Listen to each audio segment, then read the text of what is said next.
Chapter 160. The internal turmoil in the Li family didn't spread too far. Although Li Deshen fainted because of this, fortunately, Li Muhua was at the helm. Everything seemed to be in order, and everything was still going on. The bomb scare in the villa was also completely resolved under Li Muhua's wise guidance. Everyone admired Li Muhua very much. Li Muhua, on the other hand, couldn't say anything. Thinking of that man's horrifying smile, he felt worse than death. A whole 65% profit? Giving it away just like that. Although he was extremely unwilling, Li Muhua, who had walked on the line between life and death, didn't dare to take the risk of provoking that man who couldn't even be hit by bullets. At 10 o'clock in the morning, in the conference hall of Twilight Villa, Li Muhua pretended to be calm as he shook hands with Lu Tao, Yang Qing, and Mo Qianni. Under the attention of many senior executives of Muyun Group, they finished discussing the details of the cooperation. As for the division of profits, it wasn't decided at this meeting. They had to wait until after the visit to the research room, so it didn't cause too much of an impact. Yang Qing and Mo Qianni were different from Lu Tao. They could feel the fear that Li Muhua felt when he saw Yang Qing. They smiled without saying a word. After successfully finishing the morning work, they had a sumptuous lunch together at noon. However, this time, Chairman Li Deshen was already on an 4-drip. His health was very poor after the death of his eldest son, so he couldn't be present. So, Li Muhua was in charge of everything. Everyone understood that after this incident, Li Muhua had completely replaced Li Deshen and become the real master of the Li family and Muyun Group. In the CEO's office on the top floor of Zhonghai Yulei International Tower, Lin Ruoshi sat on the leather chair as usual, concentrating on the various documents and reports that were submitted in the morning. These kinds of data were usually ignored by some managers who were more practical. However, Lin Ruoshi, who had become the CEO of a listed company at a young age, was very clear that no matter how charismatic a person was, or how skillful he was at management, if he didn't understand the detailed data, he wouldn't be able to truly be a senior manager. Therefore, she would never reject such complicated data. After a while, Lin Ruoshi raised her head and looked at the time on the computer screen. It was almost 11 in the morning. Yesterday, after Yang Qing and Mo Qianni went to Hong Kong together, he didn't call her for 3 consecutive days, which made Lin Ruoshi a little upset. They must be very leisurely. Under the Li family's hospitality, there must be plenty of food, drink, and entertainment. Especially that thick-skinned guy. Maybe he went to flirt with other women again. Maybe after a while, he would forget about his duties. Thud thud, someone knocked on the office door. Only Wu Yu, the secretary, would do so. Come in. Lin Ruoshi retracted her flickering gaze and resumed the demeanor of a CEO.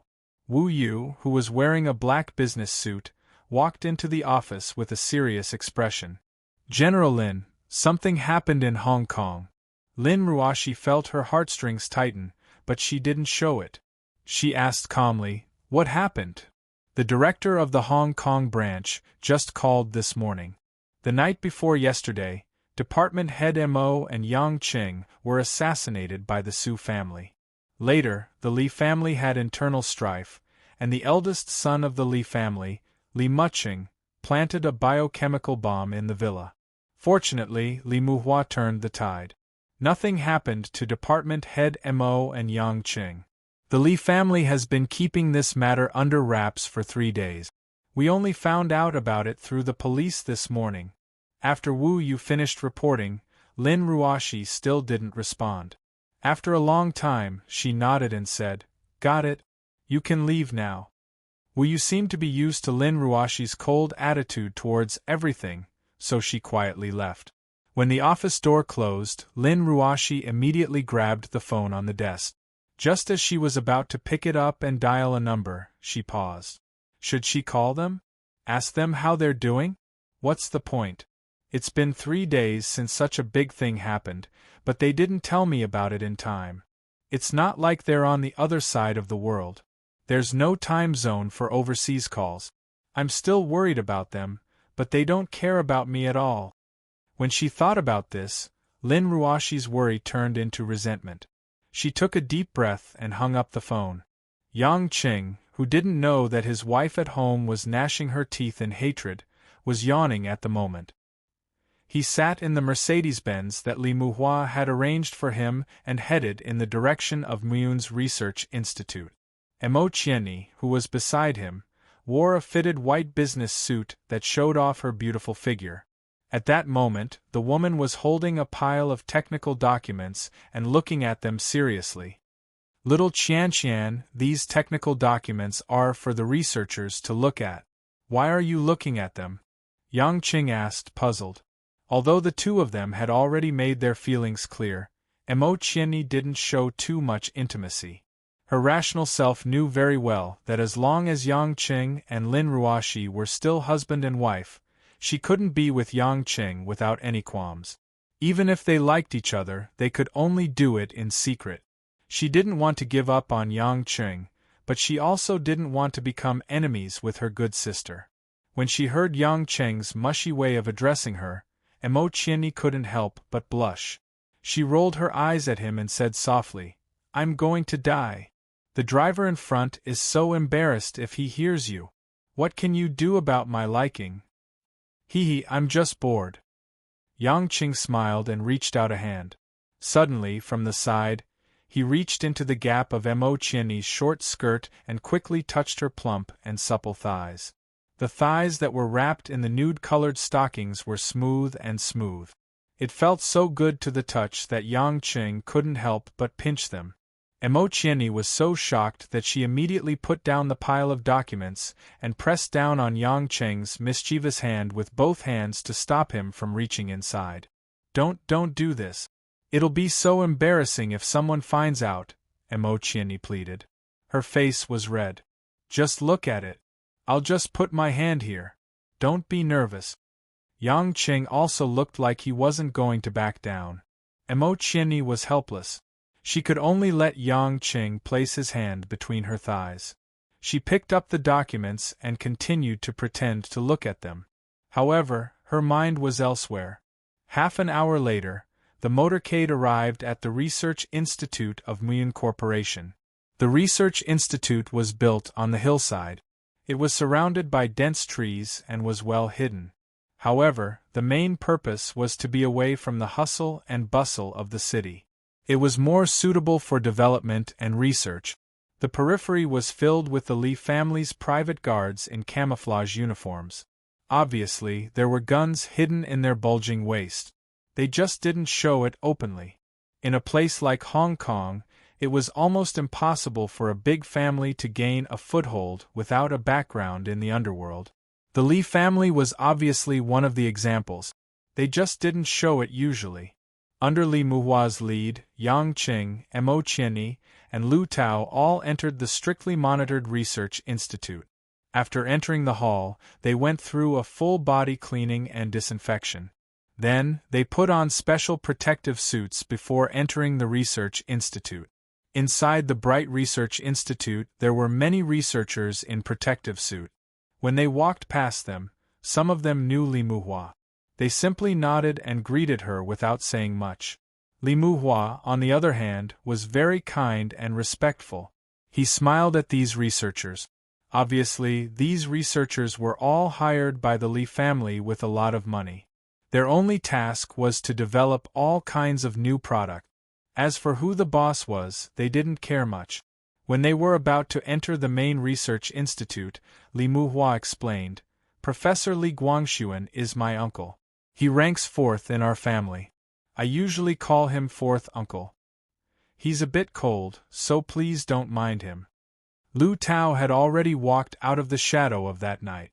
He was smiling again. "Don't worry, Mr. Li, scientists are always different from ordinary people. We understand." When the automatic door of the laboratory opened, everyone saw that the laboratory was densely packed with all kinds of utensils, pipes, and colorful chemicals were placed everywhere. They were all strange things that they could not name. Seeing Li Muhua come in with his people, A young man wearing glasses walked up and asked, "Are you President Li Muhua?" "Yes, my fourth uncle. Is Professor Li Guangxuan here?" Li Muhua was puzzled. He had already told Li Guangxuan that he would take the guests to see the result. The young man said directly, "The teacher's teacher is here. He is chatting with the teacher's teacher in the small laboratory inside. He asked us not to disturb him and asked President Li to wait for him outside." The young man spoke quickly. After that, he immediately threw himself into his research work. Li Muhua was stunned for a while. He turned around and said to the others awkwardly, "I'm sorry. Although I'm a little confused about what's going on, since my fourth uncle asked us to wait for him, I have to trouble you three." Because he had seen Li Muhua's true colors, Emo Qianni had not been nice to him these days. At this moment, he replied coldly, "The whole family is not normal." Li Muhua pretended not to hear it. He smiled and said nothing. "President Li, the young man just said that Professor Li Guangxuan's teacher is here. Professor Li Guangxuan can develop such a magical new material. Then his teacher is he?" Lu Tao, who had a sharp mind, did not miss the details. He immediately responded to a new tempting idea. Li Muhua was also stunned. It seemed to make sense. He had heard from Li Guangxuan that Li Guangxuan's doctoral supervisor was a very famous scholar in the world. He didn't know much about him at that time. But now he had the opportunity to meet him. How could he not seize the opportunity to get close to him? A supervisor who could teach a high-end talent like Li Guangxuan. His value was not just higher than Li Guangxuan's. Yang Chen was rather curious as well. In the past decade or so, he had met many high-end talents from various industries. Among these people, a large portion of them had very unique personalities. In other words, their abnormal thinking and logic would cause their actions to be particularly unconventional. Dealing with these people could often lead to some deep thinking that could not be realized in ordinary times. After waiting in the big laboratory for more than 10 minutes, the door of the small laboratory not far away finally opened. The first person who came out was a middle-aged man in a white coat. He had gray hair and a dull face. But on the man's face, there was an excited and slightly morbid smile. Needless to say, he was the owner of the research institute and the technology provider of this cooperation, Li Guangxuan. After that, a figure came out, but the four people present were stunned for a moment. Chapter 161. This was a Western woman with Irish chestnut wavy hair. She was tall and curvy. Lavender eyeshadow, rosy thin lips, lazy and bright eyes. Her fingertips were marked with black nail polish. Her skin was not very white and it looked like cream under the light. It was a very punk outfit, but strangely, she was wearing a tight Chong Sam embroidered with dark purple orchid totem, exuding a strong Huaxia style. At first glance, it was somewhat nondescript. The cultural impact of the East and the West was quite intense. However, when you looked at her again, you could find that she had perfectly blended the two extreme cultures, the alternative and the classical. She used the unique perspective of a Western woman to interpret the charm pursued by Huaxia women. There was no doubt that whether it was Li Muhua, Lu Tao, or even Emo Qianni, as a woman, as a beauty, they couldn't help but have a thought in their mind, so beautiful. However, the one who was the most shocked was Yang Cheng.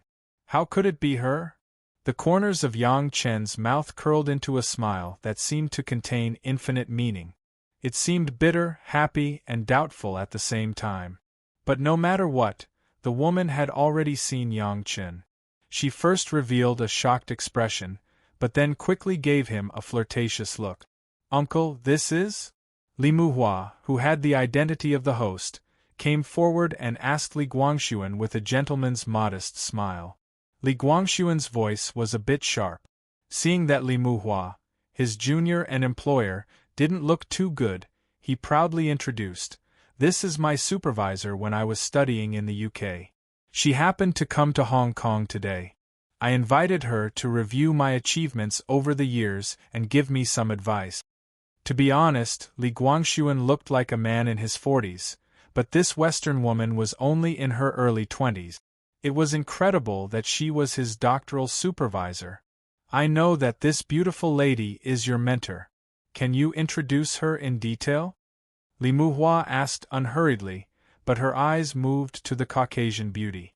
A perfect smile appeared on the corner of the woman's mouth, and she suddenly said in fluent Chinese, "Hello, everyone. My name is Jane Christina Arthur Elizabeth Mountbatten von Windsor Alexander. This is my full name. If you don't mind, I prefer to be called Jane." Jane? One word, a name so simple that it could not be ignored. However, her long full name was something that could not be ignored. The names of Westerners came from all sorts of backgrounds, especially England, which used to be an empire where the sun never set. The aristocratic tradition made their names represent noble bloodlines. Whether it was Arthur, Elizabeth, Mountbatten, or Alexander in this name, they were all names used by nobles who symbolized power and glory. Of course, many commoners would also use these middle names, but it was obvious that the woman in front of him was definitely not a simple commoner. None of the people present were illiterate. When they heard such a name, they immediately understood how complicated and mysterious Jane's background was. It was even likely that she had some hidden noble titles. "It's nice to meet you, Miss Jane." Li Muhua extended his hand to Jane and revealed a bright male smile. Jane did not shake his hand. She smiled politely like a noble princess. "This must be the president of Muyun Group, Mr. Li Muhua. I'm sorry, it's not polite for a man to take the initiative to ask a woman to shake his hand, so I refuse." Such a direct refusal made Li Muhua a little embarrassed, but the people around didn't think that Jane was showing off. It was as if this was how Jane should be. Li Guangxuan frowned and said, "Muhua, don't be rude to my teacher. Hurry up and get ready. We haven't welcomed the teacher yet." "Oh, okay." Although Li Muhua was a little unhappy, he didn't show it. He ordered a follower and went to make the arrangement. Jane asked curiously, "Lil Li, what do you mean by welcoming?" Lil Li. This title was naturally for Li Guangxuan. Everyone looked at Li Guangxuan in surprise. They didn't expect Professor Li, who was over 40 years old, to be called Lil Li by his teacher, a foreigner. Li Guangxuan's face turned red, but he didn't dare to neglect and immediately replied, "Sir, it means to treat the guest who just arrived to a good meal." "Oh, welcome, I learned a new Chinese word, hee." Jane seemed to be very happy. She laughed like a 17 or 18-year-old girl. She looked at Yang Qing and others and asked, "These are," Li Muhua immediately introduced, "these are our allies in this business cooperation. Today I brought them to see the results of the new environmentally friendly materials in the laboratory to finalize the final contract. I didn't expect Miss Jane to come. Miss Jane is my uncle's teacher. I think you can give us some professional and academic advice." Jane looked at Yang Qing with a puzzled look. She didn't seem to understand why this man suddenly became a member of the company's investigation team. Li Guangxuan saw that Jane didn't speak and thought his teacher was unhappy. He immediately said with dissatisfaction, "Muhua, how can you ask the teacher for advice so casually? Do you know the identity of the teacher? Even if the Royal Academy of Sciences, the Lawrence Berkeley Laboratory, the Lincoln Laboratory of the Massachusetts Institute of Technology, the Imperial Laboratory of Germany, and those top universities wanted to invite the teacher to have a look, the teacher may not be willing to go. Do you think the teacher's advice can be given casually?" "Little Li, you are talking too much again." Jane squinted at Li Guangxuan. The outspoken Li Guangxuan immediately shut up and smiled at Jane with a flattering smile. Although they didn't know much about the world-famous scientific research institutions and laboratories mentioned by Li Guangxuan, everyone present knew that Jane was definitely a master who played an important role in the scientific community. It was hard to imagine that she was really a young girl. Lu Tao was also a little surprised. He was a little cultured and hesitated to ask, "Miss Jane, are you a Nobel Prize winner?" Jane smiled and shook her head. No, I have never won any award. My teacher has been the final judge for the Nobel Prize for 3 years in a row. Winning the prize is nothing. Li Guangxuan muttered again, as if the honor was won by him. This news was extremely shocking. It was said that the world's highest Nobel Prize was decided by this girl? Even someone as calm as Li Muhua, the CEO of a big family and a big company, felt a kind of awe for the young white woman who was unbelievably beautiful in front of him. He felt ashamed for the desire to get close to her that had just sprouted. His own net worth was probably nothing in her eyes. Miss Jane, if you have finished your trip here, why don't we go to the arranged restaurant? It is rare for you to come to Hong Kong and be received by us. Guests should be the priority. Li Muhua said with a smile and a cold sweat. Thank you, President Li, but I want to catch up with an old friend first. Jane's eyes glanced back to Yang Qing's face. Emo Qianni, who was beside Yang Qing, was also a woman. She was more sensitive. Since Jane appeared, she had always felt that Jane and Yang Qing seemed to know each other, and their relationship was not ordinary.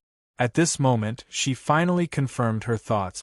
She really couldn't figure out why Yang Qing would know such a woman with a perfect combination of beauty and wisdom.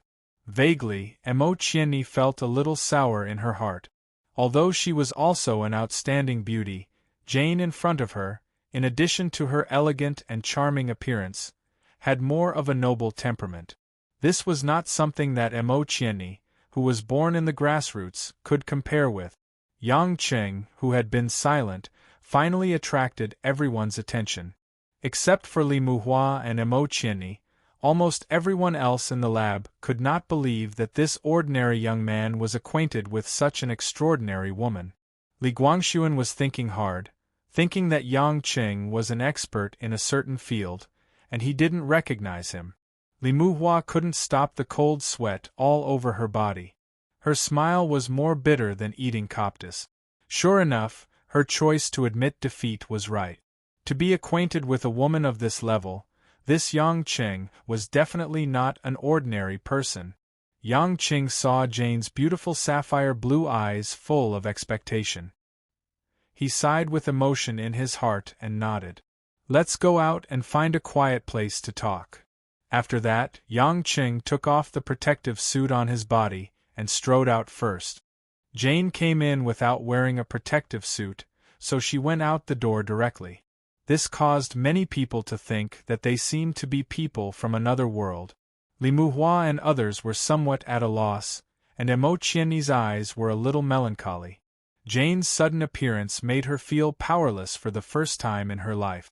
It seemed that there were many obstacles in front of her in addition to her good sister, Lin Ruoshi. Behind the research institute was a dense forest. In the forest, there was a small pavilion full of fallen leaves. There were usually no people, but at this moment, it became a good place for Yang Qing and Jane to face each other. Standing in the corner of the pavilion and leaning against a pillar, Yang Qing took out a cigarette and smoked it slowly. He lowered his head and seemed to be thinking about something. He didn't speak. Jane stood quietly in front of Yang Qing at a distance of more than 2 meters. Her bright eyes looked straight at Yang Qing. There was a smile containing excitement and joy on her face. She looked like she couldn't get enough of it. After a long time, Yang Qing whispered, "Old friends, how are you?" "It's the same as before. Everyone's life is just missing your existence," Jane replied. "That's good." Yang Qing nodded with relief. Jane was silent for a moment and asked, "Hades, are you really not going back?" Yang Qing looked up. "Don't call me Hades. I'm using my real name now. You can call me Yang Qing. By the way, I'm a male prostitute at Yulei International in Zhonghai. Now I'm an ordinary urban man." Jane's expression was very interesting. She was about to burst into laughter, but she forcibly restrained herself and clapped her hands. "Congratulations, Yang Qing, your transformation has finally succeeded." Yang Qing couldn't help but laugh. "Yeah, I've been back in Huaxia for more than half a year. Not only did I make some new friends, but I also got married and started a family. I can finally live a normal life. You're married? Jane's beautiful face instantly turned pale and pale. Chapter 162. Yang Chen felt rather helpless when he saw Jane's sudden change in expression, but he didn't know how to comfort her. Forcing a smile, he said, "Why are you like this? It's not illegal for me to get married. Men and women should get married when they're of age. That's what the Chinese say." Jane lowered her head and wiped the corners of her eyes before looking up and saying, "Yes, I should congratulate you. Our queen of the underworld, Lady Persephone, should be a very beautiful woman. Very beautiful, but she doesn't know that she has such a strange title. I also hope that she will never know in this life," Yang Qing said. Jane bit her lip. "This means that you really love her." "Rather than love, it's a kind of responsibility between husband and wife. I don't want some dirty things to cover her pure soul with dust." "It seems that you really enjoy your life now," Jane said with some regret. "I think everyone will be very disappointed. Many of them are looking forward to the day you return." Yang Qing shook his head. "I never said that I would leave everyone. It's just that I need a relatively relaxed environment now. You are the one who understands my situation the best. You should understand." Jane asked worriedly, "Is the illness still acting up? Sometimes it's difficult to control, but as long as I don't overuse my extraordinary strength, it's still very healthy." "I'm sorry. I've always said that I would help you get rid of this shackle, but you've worked very hard. I don't think anyone in this world can help me suppress the illness to this extent except for you." Yang Qing smiled comfortingly. "By the way, how did you have time to come to Hong Kong? Catherine can't do without you." "Humph." At the mention of Catherine, a playful expression appeared on Jane's face again. "That old woman just wants to slack off and leaves everything to me to deal with. I gave her a lesson this time. I dumped all my business and planned to go on a trip around the world. I came to Hong Kong because one of my students, Little Li, is here. He has been inviting me to see his new results, so I just happened to have time." "So that's how it is," Yang Qing said thoughtfully. Jane giggled, and her body, which was wrapped in a tight chong sam, trembled charmingly.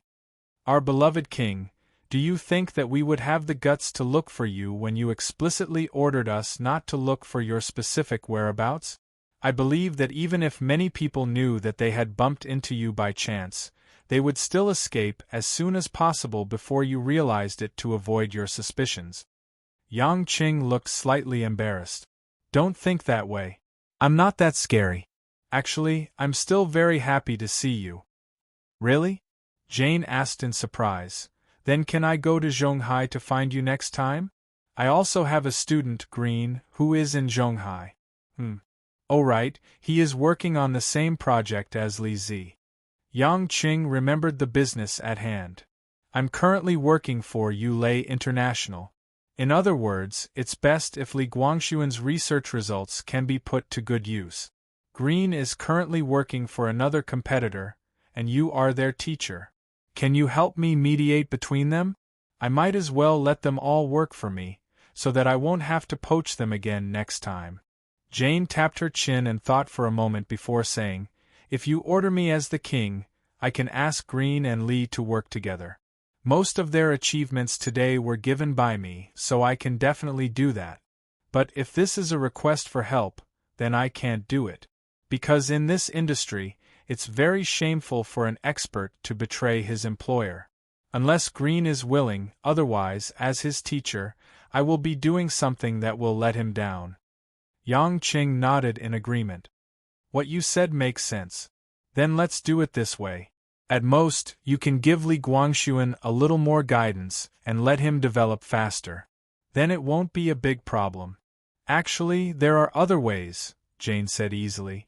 Jane said casually, "If you want to develop new environmentally friendly materials, I can provide a lot of ready-made undisclosed technologies. Those technologies will be enough to help your company become one of the world's leading companies." Yang Qing knew that this young woman was not lying. She had been given the title of Genius Girl since she was young. All these years, she had been a low-key woman who walked the world's most cutting-edge scientific research in various industries. Only she was too lazy to research. Whatever she researched, it was often a huge breakthrough. And many of these results would be thrown aside or destroyed by her. In her words, she didn't want the world to progress too fast, which would lead to the widening of the social class gap caused by technology. The two talked for a while. Jane suddenly thought of something and asked, "Yang Qing, how long will you be staying in Hong Kong?" "About 3 days." 3 days. Jane thought for a while. 3 days it is. I want to make something for you. Maybe it will help you. Yang Qing didn't know what Jane would make, but he didn't ask since Jane didn't say. The two talked for more than half an hour. When they returned to the main entrance of the Research Institute, Li Muhua, Li Guangxuan, Mo Qianni, and others were already waiting. Mo Qianni saw Yang Qing and Jane talking and laughing all the way. She felt more and more uncomfortable, but she still smiled at Jane out of courtesy. Jane had also noticed Mo Qianni standing next to Yang Qing. From her Western point of view, Mo Qianni's beauty was not very outstanding. It was mainly because Jane had seen too many beautiful women on a daily basis. In contrast, the graceful and intellectual side of Mo Qianni was more worthy of her attention. Jane, who had extraordinary insight, noticed the jealousy in Mo Qianni's eyes.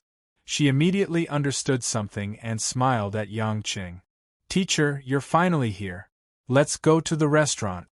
Li Guangxuan smiled happily and invited Jane to get in the car.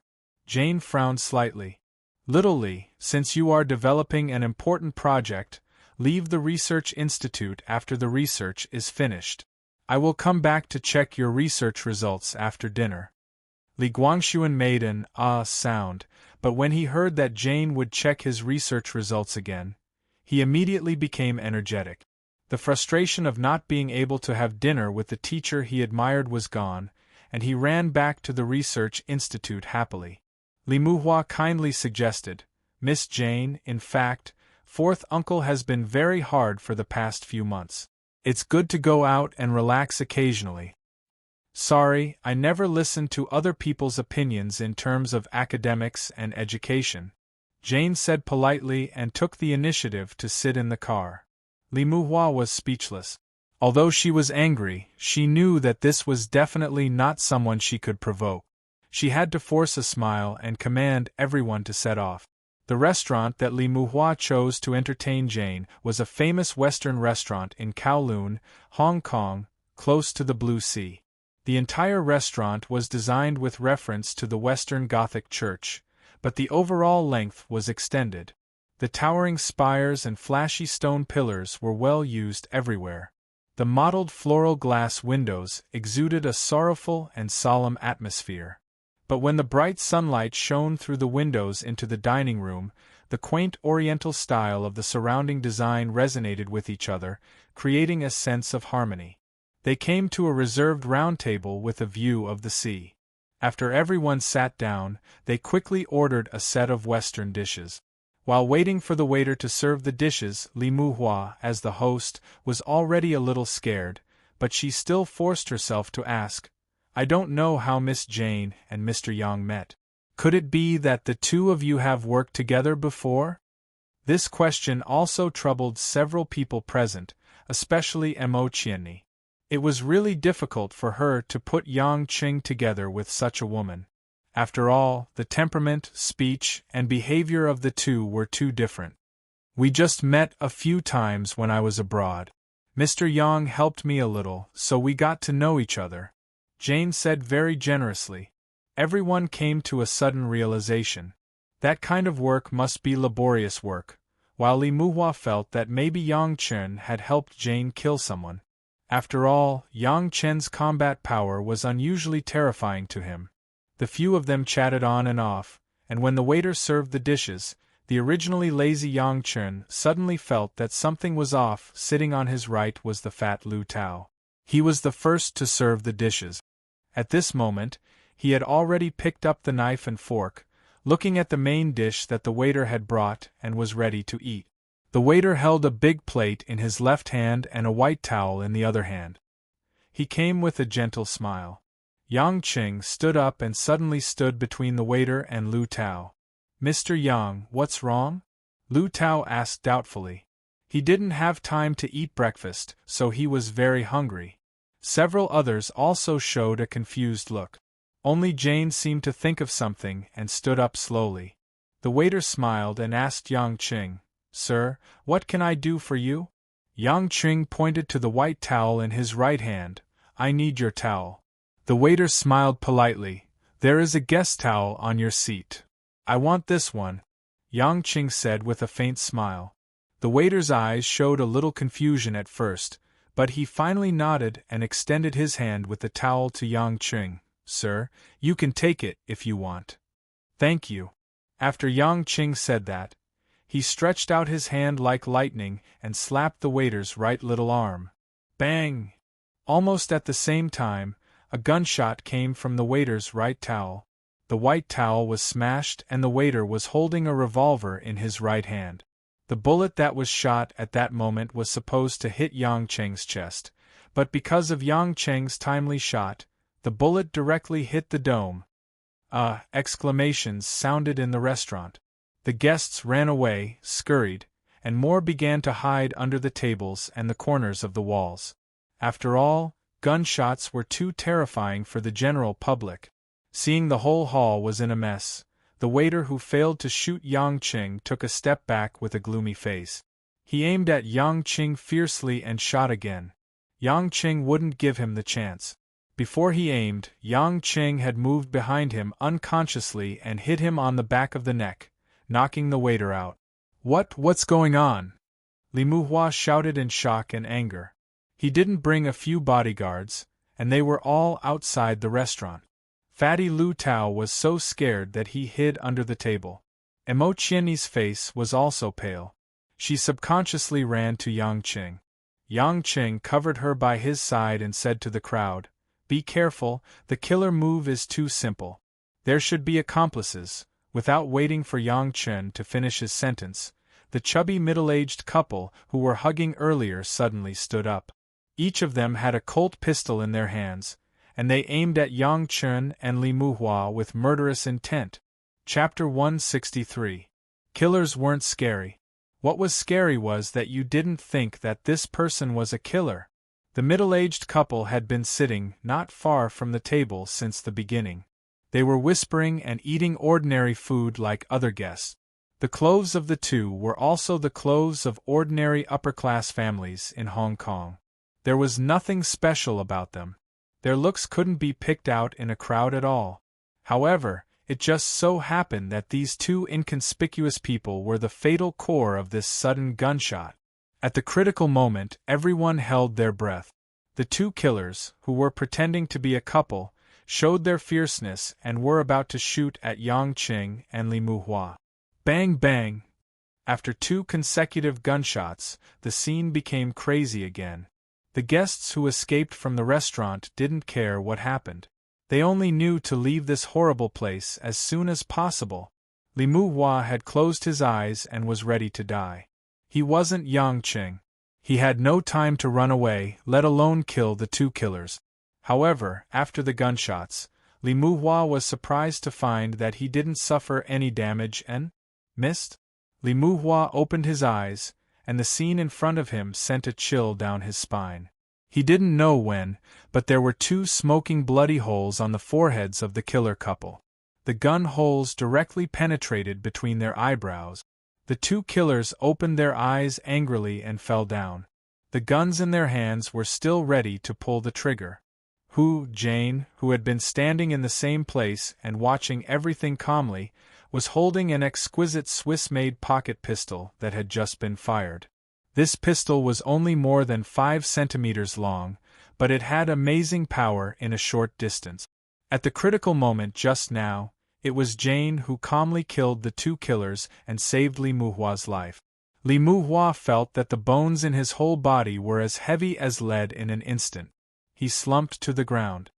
He, who had walked around the edge of death again, was about to collapse. Emo Chieni was also scared and broke into a cold sweat.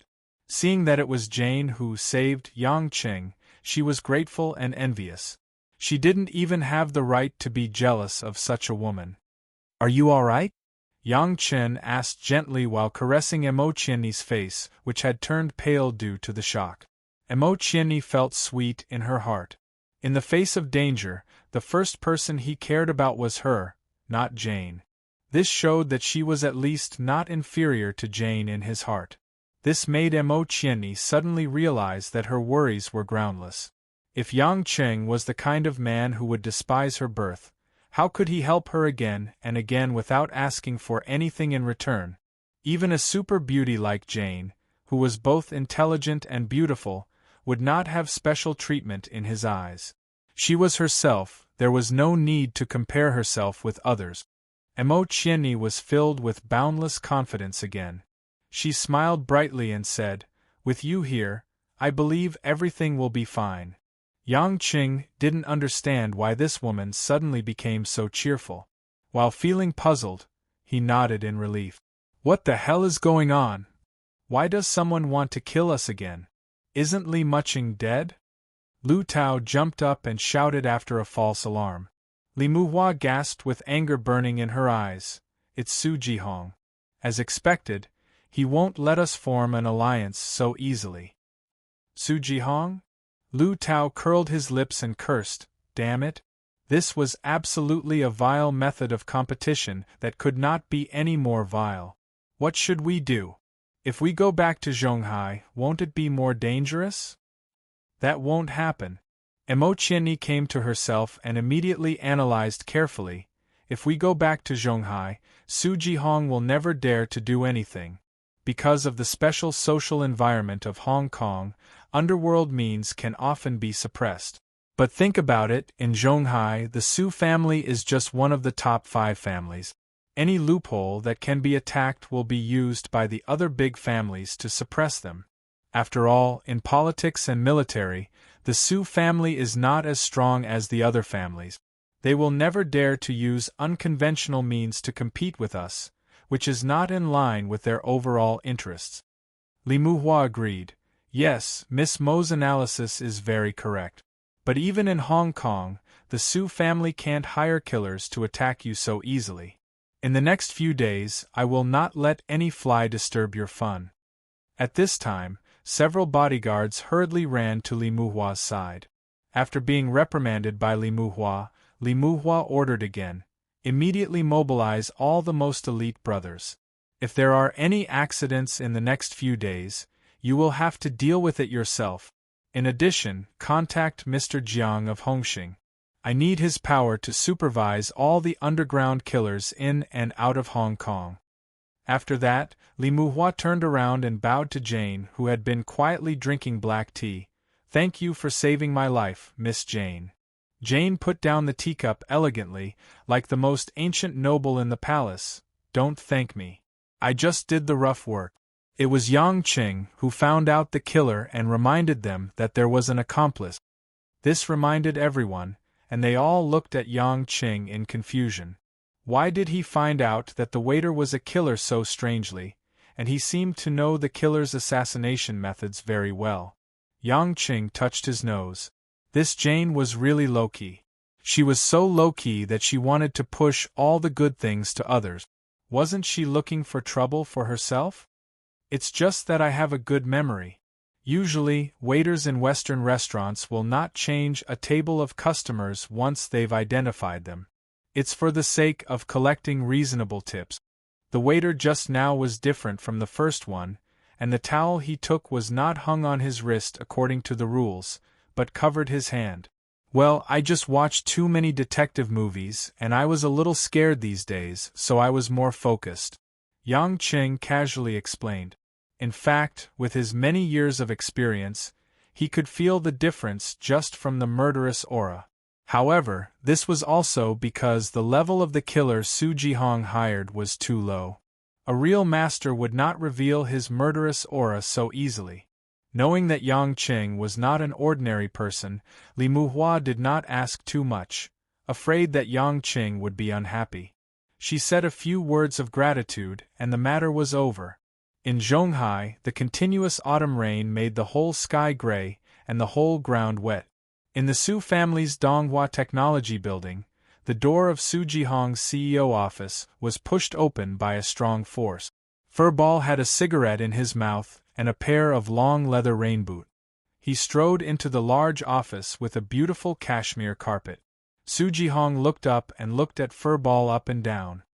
How many times have I told you to knock before entering? Also, I don't blame you for wanting to wear such a pair of broken rain boots, but can't you take them off before entering my office? Do you know that this carpet is enough to buy you a few thousand pairs of shoes? Furball grinned. He was already used to being criticized by his boss, so he did not care at all. Boss, you don't know how to do a secretary. Even if I see you doing it, it's not a big deal. At most, we'll do it together. Why knock on the door? It's a waste of time. As for the carpet, I don't want it. I want rain boot. Ignorant man. Su Jihong muttered dejectedly. He was also very helpless with this subordinate of his, but at a critical moment, he really could not do without him. He could only ask about serious matters. How's the situation in Hong Kong? It didn't work. I don't know where a Caucasian woman came from, but she took care of the couple. Her shooting skills are sharp, tsk. I wonder if she's also good in bed. Furball sighed. Caucasian. Su Jihong thought about it. Try to find out who that Caucasian woman is. Also, don't stop monitoring Muyun Research Institute. Don't miss any opportunity to capture Li Guangxuan. Furball agreed. Boss, do you want to send a few more killers? That young brat is quite tough. He's still alive. There's no need. Su Jihong stood up and walked to the reinforced glass floor-to-ceiling window. He looked at the concrete forest in Zhonghai that was shrouded in the rain and said, Hong Kong is the Li family's headquarters. They are the local tyrant. Hongxing, East Star, and the Small Sword Society are all their allies. We only have one chance. Any more and we'll just be a joke. Furball scratched his head disapprovingly. So we're just going to let it go? Of course I can't. However, there are some things that can be done. It doesn't necessarily have to succeed. Again, I don't understand. Furball muttered and walked out of the office in wet rain boots, forgetting to close the door. 2 nights later, in the cafe of the Li family's Sunset Villa, Yang Qing and Jane sat on opposite sides of the coffee table in the corner. The fragrance of pure blue mountain lingered in the air. You're not really just asking me to come out for a cup of coffee, are you? Yang Qing asked with a smile when he saw Jane not saying anything. Jane pursed her thin lips. Why? Do you miss Miss Mo? Don't worry, it won't take too much of your time. Besides, you guys are going back to Zhonghai tomorrow, and I'm leaving Hong Kong. That's not what I mean. Although Qianni is a woman I care about, we're not that close. Yang Qing knew that Jane was joking, so he didn't mind. I'm just hesitating whether or not to give you the gift that I've developed in the past 2 days.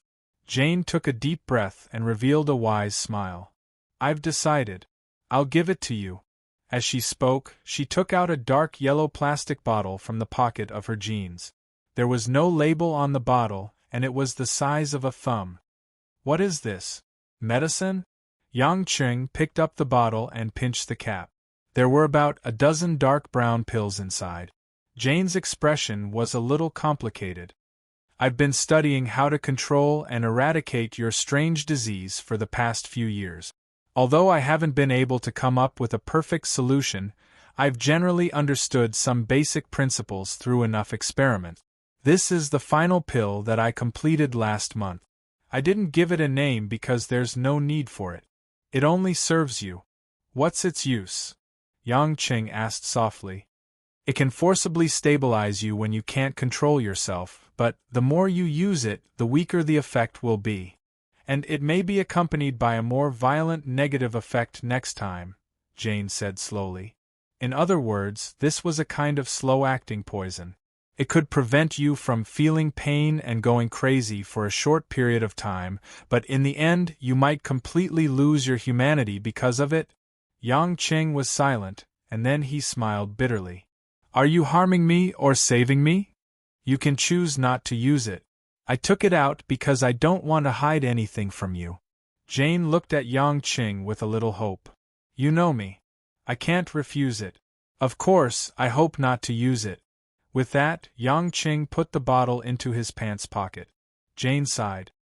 "I knew it." Chapter 164. The plane from Hong Kong back to Shanghai landed at 10 o'clock at night. The air ticket at night was relatively cheaper, so even if you always flew business class, it was impossible to buy a daytime ticket for you every time. Walking out of the airport, Lu Tao and his little assistant said goodbye to Yang Qing at the entrance of the domestic arrival building. This time, the fat man suffered a lot on this business trip.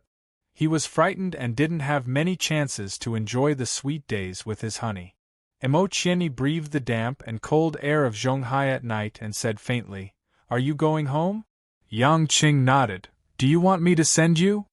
"No, my car is also in the parking lot and it's not good." Emo Qianni suddenly winked at Yang Qing. "Even if you are a mistress, you should be aware. You haven't seen the legal wife for a week, and I can't disturb your reunion." Saying this sentence itself was a kind of sour taste, and Yang Qing was a little embarrassed.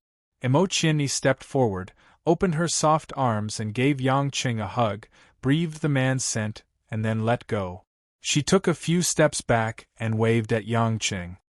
"Although I'm very reluctant, goodbye."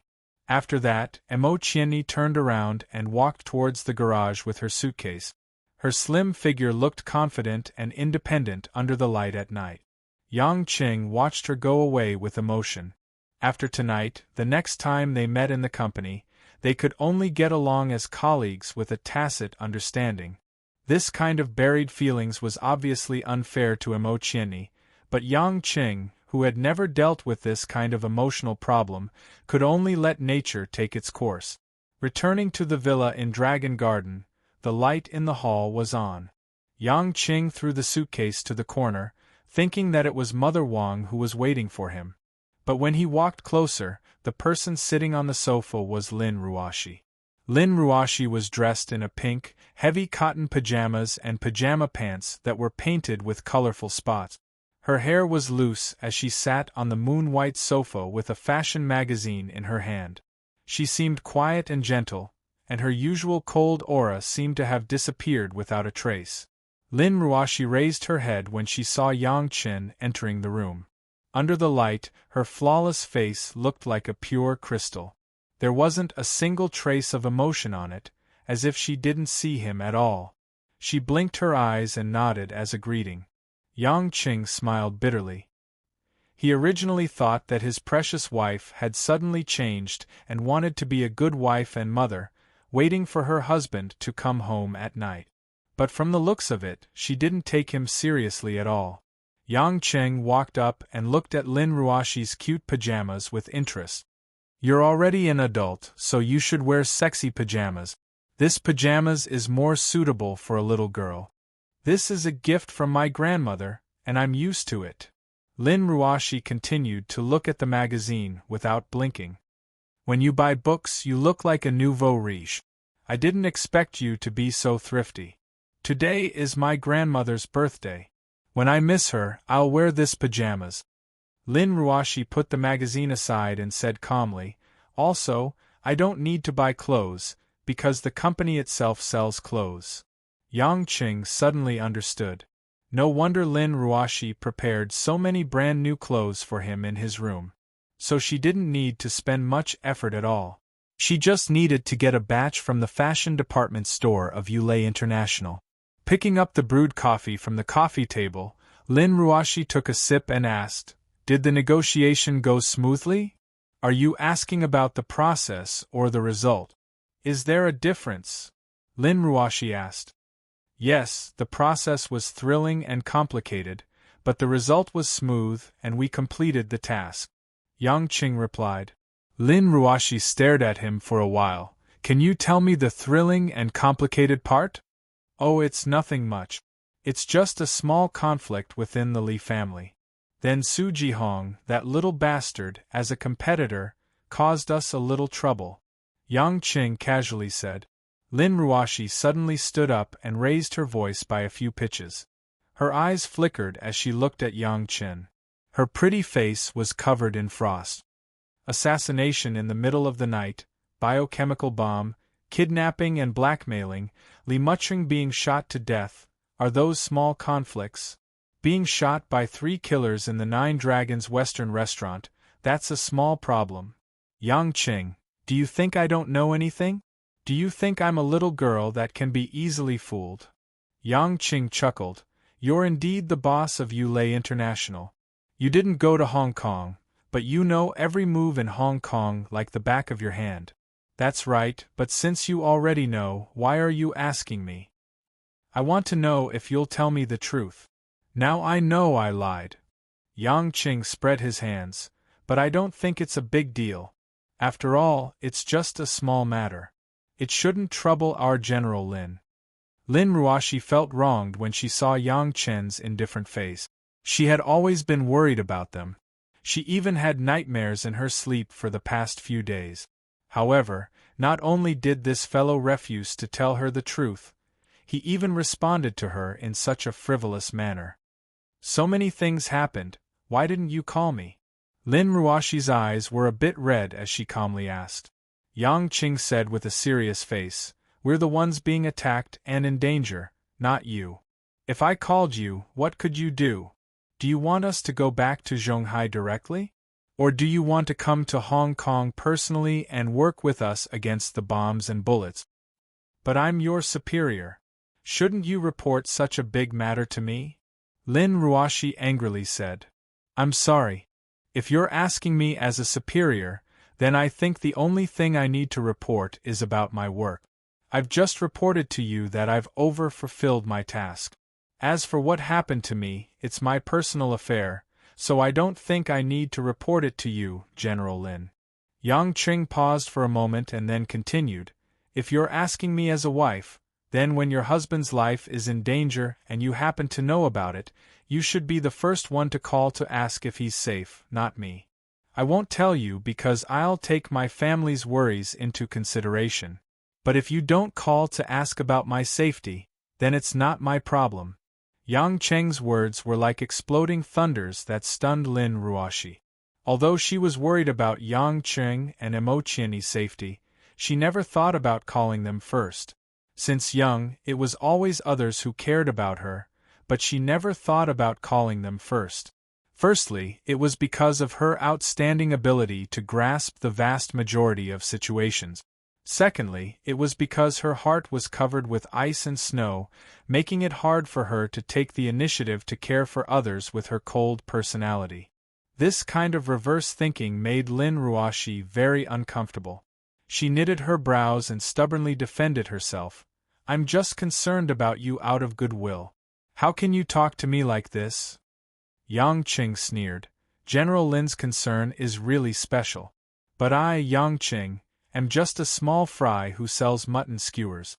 It doesn't matter even if I die in Hong Kong. On the contrary, it can make General Lin have one less burdensome idiot husband. So, General Lin, you better accept my kindness. Yang Qing, you. Lin Ruoshi was furious. Under her loose pajamas, her chest was heaving up and down. She looked at Yang Qing with tears in her eyes, but she couldn't say a word. He thought that he would be able to have a good night's sleep when he got home. He missed Lin Ruoshi after not seeing her for a long time, but he didn't expect to start a quarrel with Lin Ruoshi after just a few words. Yang Qing wasn't a saint. He couldn't tolerate a woman's coldness, mockery, and contempt. But when it came to a matter of life and death, Lin Ruoshi had to put herself in a position to look down and ask what happened. In reality, she understood everything, which made it hard for Yang Qing to accept. She might have rejected this cheap husband of hers, but fortunately, nothing would happen to him. But Emotiani was her best friend. She wouldn't think of comforting her, which made Yang Qing angry. To put it bluntly, this woman was too insensible. Yang Qing resisted the urge to rush up to Lin Ruoxi and spank her butt. He took a deep breath and said in a deep voice, "Who is right and who is wrong? You should reflect on it yourself. People always make mistakes, and what's terrible is not being repentant. You have money and looks, but it doesn't mean that everyone has to flatter you and circle around you. At least as a husband, I don't want a wife like you." Speaking until here, Yang Qing turned around and walked towards the door of the villa. Seeing that Yang Qing was about to leave as soon as he got home, Lin Ruoxi felt a pain in her chest. Yes, I'm not only his superior, but also his wife. She gradually realized that what she did wasn't good enough, and what she said was too unreasonable. But the inherent pride in her heart didn't allow her to let go of herself to keep Yang Qing. "Go, it's best if you don't come back," Lin Ruoxi said in a low voice as she sobbed. Yang Qing's hearing was extremely good. Although it was as soft as a mosquito, he could still hear it clearly. He turned around and sneered, "Don't worry, other women are begging me to go." Having said that, Yang Qing walked out of the room without looking back, slamming the door shut with a loud bang. In the living room, when Lin Ruoxi heard the sound of the door slamming, her body suddenly went soft. As if she had used up all her strength, she directly sat on the fluffy carpet and tears flowed out. Chapter 165. On the second floor of the villa, the door that was left ajar was opened. Mother Wang slowly walked out in beige pajamas. Seeing Lin Ruoxi crying alone downstairs, Mother Wang sighed and slowly walked downstairs. Coming to Lin Ruoxi, Mother Wang squatted down and patted Lin Ruoxi's shoulders. "Miss, don't cry. It's bad for your health if you cry too much." "Mother Wang." Lin Ruoxi raised her head with tears in her eyes. Looking at Mother Wang, who had a loving expression on her face, she threw herself into Mother Wang's arms and sobbed, "Mother Wang, Yang Qing said he doesn't want me. He went to find another woman." Wang Ma patted Lin Ruoxi's back and said warmly, "Miss, young master was just saying that out of anger. If he really didn't want you, he wouldn't have said so much to you. His love for you is deep, and his responsibility is deep." At this moment, Lin Ruoxi was like a little girl crying to her elders. She didn't have the air of a CEO of a big company at all. She was so fragile that it made people want to love her. "I also know that I didn't do well enough, but why was he so fierce? I was just scared. His smile was so cold, and I felt my heart hurt. Miss, I heard everything from upstairs. You shouldn't treat young master the way you treat in the company." Mother Wang touched Lin Ruoxi's long hair and wiped away the tears at the corner of her eyes. She said softly, "Mother Wang didn't study much, but in my opinion, a woman has to go through many stages in her life. There's love, marriage, being a wife, giving birth to children, being a mother. When these things are done well, when a woman gets old, she'll feel that her life is fulfilling and satisfying. No matter how successful she is in her career as a woman, there won't be much to reminisce about in the end. I also want to live a good life, but he's always so unmotivated. I get anxious and can't help but get angry." Lin Ruoxi murmured, "Miss, it's useless for you to force young master if he doesn't want to make progress. The important thing is that young master has you in his heart. Look, didn't young master take the initiative to go on a business trip for Boss Sing's matter? This means that he cares about you and is jealous of Boss Sing." Mother Wang smiled and said, "Since this can make the son-in-law seriously participate in the work, there will always be other ways to improve this problem in the future. Rushing it will only make the son-in-law feel disgusted." Lin Ruoxi agreed, but then said gloomily, "But he has so many ambiguous relationships with so many women. Just in the company alone, I heard that he has an unusual relationship with 3 women in the public relations department, not to mention outside. How can I trust him?" Mother Wang smiled bitterly and said, "Miss, don't blame Mother Wang for being too talkative. Ever since you got married, the son-in-law hasn't even stepped into your bedroom, let alone the intimate things you do between husband and wife on a daily basis. Son-in-law is a normal man. He has a wife, but he can't touch her. If he can't touch her, wouldn't that be asking for his life? Miss, if a beautiful clock can't turn, a beautiful dress can't be worn, and a luxurious car can't be driven, it doesn't have much meaning. You can't ask the son-in-law to keep you like an antique and wait for the day when the price goes up, right? Mother Wang. What antique? Sell it? It sounds awful. Lin Ruoshi blushed and pouted coquettishly. Mother Wang smiled and stretched out her hands to hold Lin Ruoshi's delicate face. Miss, think about it. In the whole of Zhonghai, how many girls can be compared to you? If you give young master a little something, he won't have the mood for other women. At that time, everything will be easy. Even if Miss doesn't use those little tricks, young master might still go to work properly. Really? Lin Ruoshi was a little moved. Of course. Mother Wang struck the iron while it was still hot. These are all from Mother Wang's experience. Men, after all, have simple thoughts. Who doesn't want to perform well in front of the woman they like? What I'm afraid of is that the woman won't reciprocate even if he performs well. What Miss needs to do now is to let young master understand that Miss cares about him too. It'll be good if he has the motivation to continue working hard. Lin Ruoshi blinked in confusion.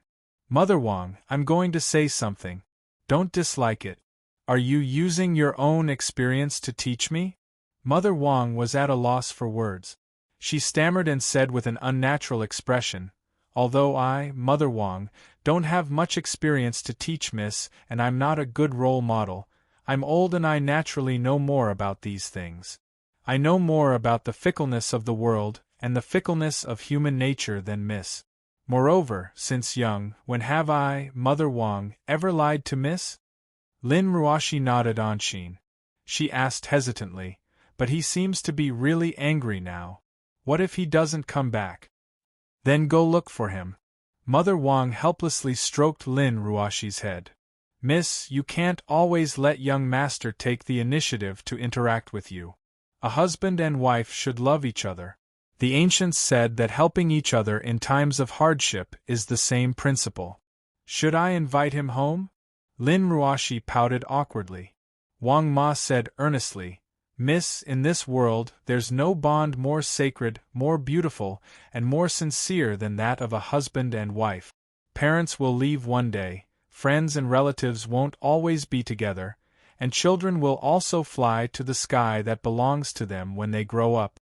Only a loving husband and wife will grow old together and walk to the end. So, when you've decided on a partner, you must cherish him. Lin Ruoshi listened in silence. After leaving the villa, Yang Qing wasn't as angry as Lin Ruoshi imagined him to be. As soon as he stepped out of the door, Yang Qing let out a long sigh. He was also trembling with fear from what he said earlier. After all, when he first met Lin Ruoshi, he had seen her unyielding character. She was a woman who would jump off a building without hesitation. If he killed his wife with just a few words, he would be in big trouble. However, this couldn't be helped. From Yang Cheng's point of view, Lin Ruoshi was intelligent in most aspects. However, in terms of emotional intelligence, she was pitifully weak. She needed to be taught well. Otherwise, she would be a highly intelligent vase that was still empty inside. Of course, since he was already out of the door, even if Yang Qing wanted to save face, he couldn't go back so soon. Hence, he drove away from Dragon Garden and went straight to the Rose Bar where Qiangwei was. Qiangwei's daily routine was very unstable. When Yang Qing arrived at her fragrant boudoir, this beautiful woman who became the underground queen of the West District after settling the West Union Society was lying on the bed watching a movie. Qiangwei's schedule was very unstable. When Yang Qing arrived at her fragrant boudoir, this beautiful woman who became the underground queen of the West District after settling the West Union Society was lying on the bed watching a movie. Seeing Yang Qing suddenly enter the door, it undoubtedly gave Qiangwei a pleasant surprise. She leaped from the bed and threw herself into Yang Qing's embrace.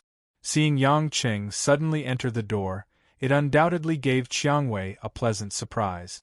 She leaped from the bed and threw herself into Yang Cheng's embrace. Why are you suddenly asking this? Even when you were in Zhonghai, you would often ignore me for a week. Jiang Wei said quietly. Yang Qing blushed with shame. This woman's emotional intelligence was really high. With just a simple sentence, it made him feel a sense of guilt and tenderness towards her. He couldn't help but want to dote on her even more. There was no point in talking too much. Yang Qing decided to finish his business before talking about other things. Hugging Jiang Wei's increasingly plump and soft body, after a few hundred rounds of sex on the bed, the muslin nightgown that covered Jiang Wei's body had long since been thrown to who knows where. That rosy body was tightly pressed against Yang Qing's chest. She was panting and her eyes were half closed. The pair of round and soft breasts were squeezed into two large hemispheres. The small grapes on the top would occasionally give Yang Qing a strong sense of pleasure because of the rubbing. Although Yang Qing had Emotieni to accompany him these days, the relationship between the two was still in the nurturing stage. Moreover, it was a business trip, so he couldn't just casually push her down. Emotieni also couldn't easily overcome the hurdle of Lin Ruoshi, so she had been suppressing her masculinity. After finally getting a release from Jiang Wei's body, Yang Qing comfortably leaned against the headboard. He stroked Jiang Wei's soft hair with one hand, feeling a little drowsy. Jiang Wei was tossed around quite a bit, but she was still in high spirits. She curiously asked Yang Qing why he wanted to see her as soon as he came back. Yang Qing didn't hide it. He told her about how he returned home and taught the Iceberg CEO a lesson. After listening, Jiang Wei couldn't help but giggle. She turned over to the side, and her two plump snow-white thighs kept kicking on the bed. A fragrant wind blew, causing Yang Qing to fiercely swallow his saliva again. I thought that a woman like her was a very sophisticated and mature woman. Listening to you, hubby, why does she sound like a 16 or 17-year-old girl? Jiang Wei seemed to have discovered a new continent. Yang Qing rolled his eyes. It's not that exaggerated. She's different from you. Although you both have been living independently since you were young, your living environment made you understand the ways of the world. Ruoshi's living environment made her learn to manage the company and compete with others in the business world. Things like family and relationships are a complete mess. That kind of woman is generally very pure and very lovable. In other words, because of her ignorance, it makes men have the desire to protect her. Jiang Wei playfully said. Yang Qing frowned. How can she be so cool? But she's a little silly. Jiang Wei patted her calves, her heels just enough to touch her round buttocks that were exposed to the air, causing her buttocks to undulate. Holding her chin with both hands, she said, listening to you, I really want to see her. It's not a funny thing. Yang Qing curled his lip. What's the big deal? Anyway, I won't threaten her position. I just want to see this pure and lovely wife. As the two talked, looking at Jiang Wei's perfect curves, Yang Qing's little brother below had a tendency to move again. Jiang Wei found that the situation was not right. She couldn't stand more rain and dew. Her beautiful eyes turned and immediately thought of diverting Yang Qing's attention. She said, Hubby, during the days you were away, someone came here to see you. Chapter 166. Yang Qing and Jiang Wei's relationship was almost a secret, so when someone came to Rose Bar to look for Yang Qing, it had to attract Yang Qing's attention. Who? Chanel. Jiang Wei pursed her lips into a smile, a little crafty. Yang Qing spent a lot of effort before he remembered who Chanel was. Wasn't that Zhou Dongqing? That day when he massacred the West Union Society's masterminds, he didn't directly clash with Dongqing, and that was all thanks to Miss Chanel's brilliant performance. To be honest, other than the fact that he couldn't stand Chanel's flirtatious eyes, Yang Qing was still quite friendly towards Zhou Dongqing. What did he come for?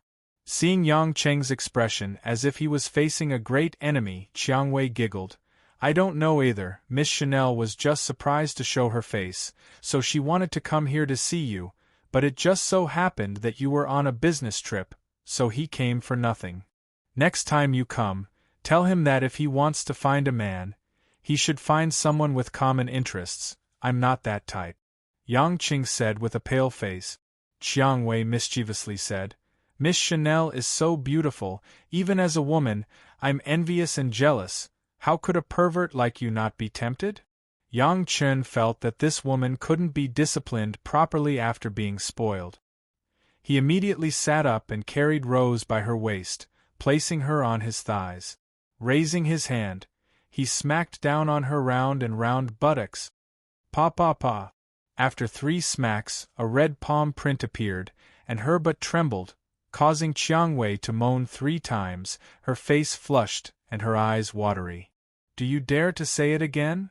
Yang Qing asked, pretending to be angry. Chiang Wei timidly shook her head, pouting, but the smile in her eyes didn't disappear.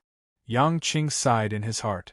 In this day and age, he wasn't afraid of those who played tough, but he was afraid of people like Zhou Dongqing who played soft. It was just like the kind of peerless martial arts that used softness to overcome hardness, using no moves to overcome moves. It would make you tremble in fear from the inside. Being handsome was indeed a sin. After hugging Chiang Wei to sleep for a night, Yang Qing still had to obediently go to work. In fact, he hadn't seen the group of female colleagues in the office for a week, and he still somewhat missed them. Otherwise, how could he be called a sultry man? When Yang Qing entered the office carrying bags of breakfast, he realized that there were fewer people in the office. Many of the seats were empty. Puzzled, he asked Zhang Kai what was going on. Zhang Kai, who was busy typing documents, saw Yang Qing and puckered her lips in pain. Yang Qing, you're finally back. You don't know how hard it has been for us sisters these days. The fall fashion show is about to start, and it will be enough for us to run around. I don't know what major projects the company has recently, but Sister Mingyu has been urging us to go around to collect the arrears, and she has also given everyone tasks. We're like headless flies, running around and around. Yang Qing knew the inside story. It seemed that the collaboration with Chonglin Media and Mian Corporation required a large investment, so these female public relations staff were extremely busy.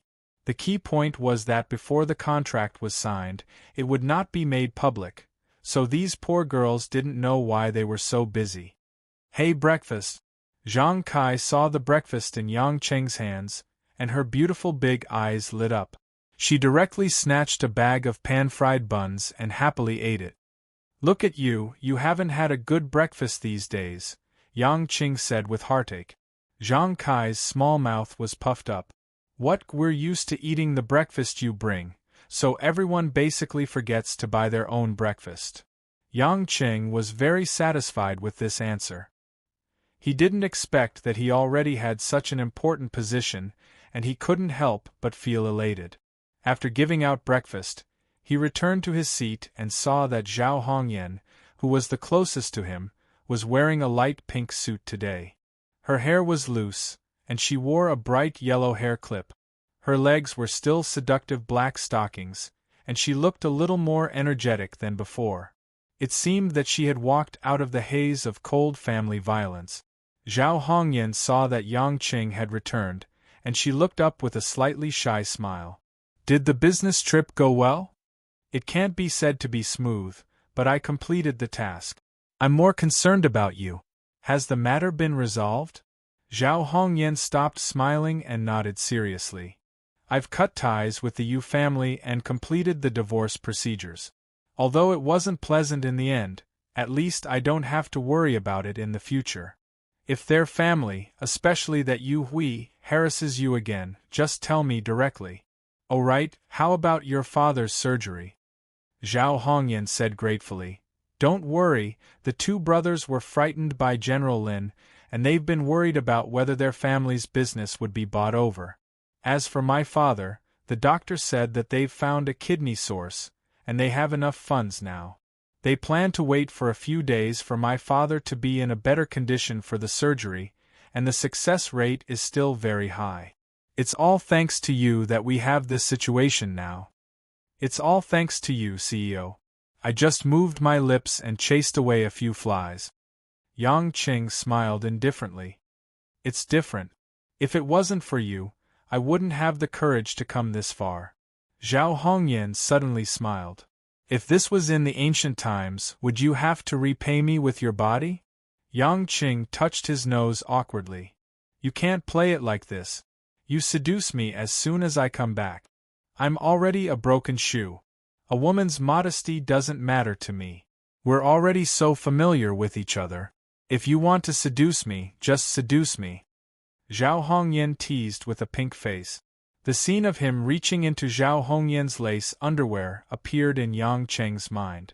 At this moment, seeing the mature and beautiful young woman who had just divorced, he couldn't help but feel a little hot in his heart. It wasn't that Yang Qing was in heat whenever he saw a woman.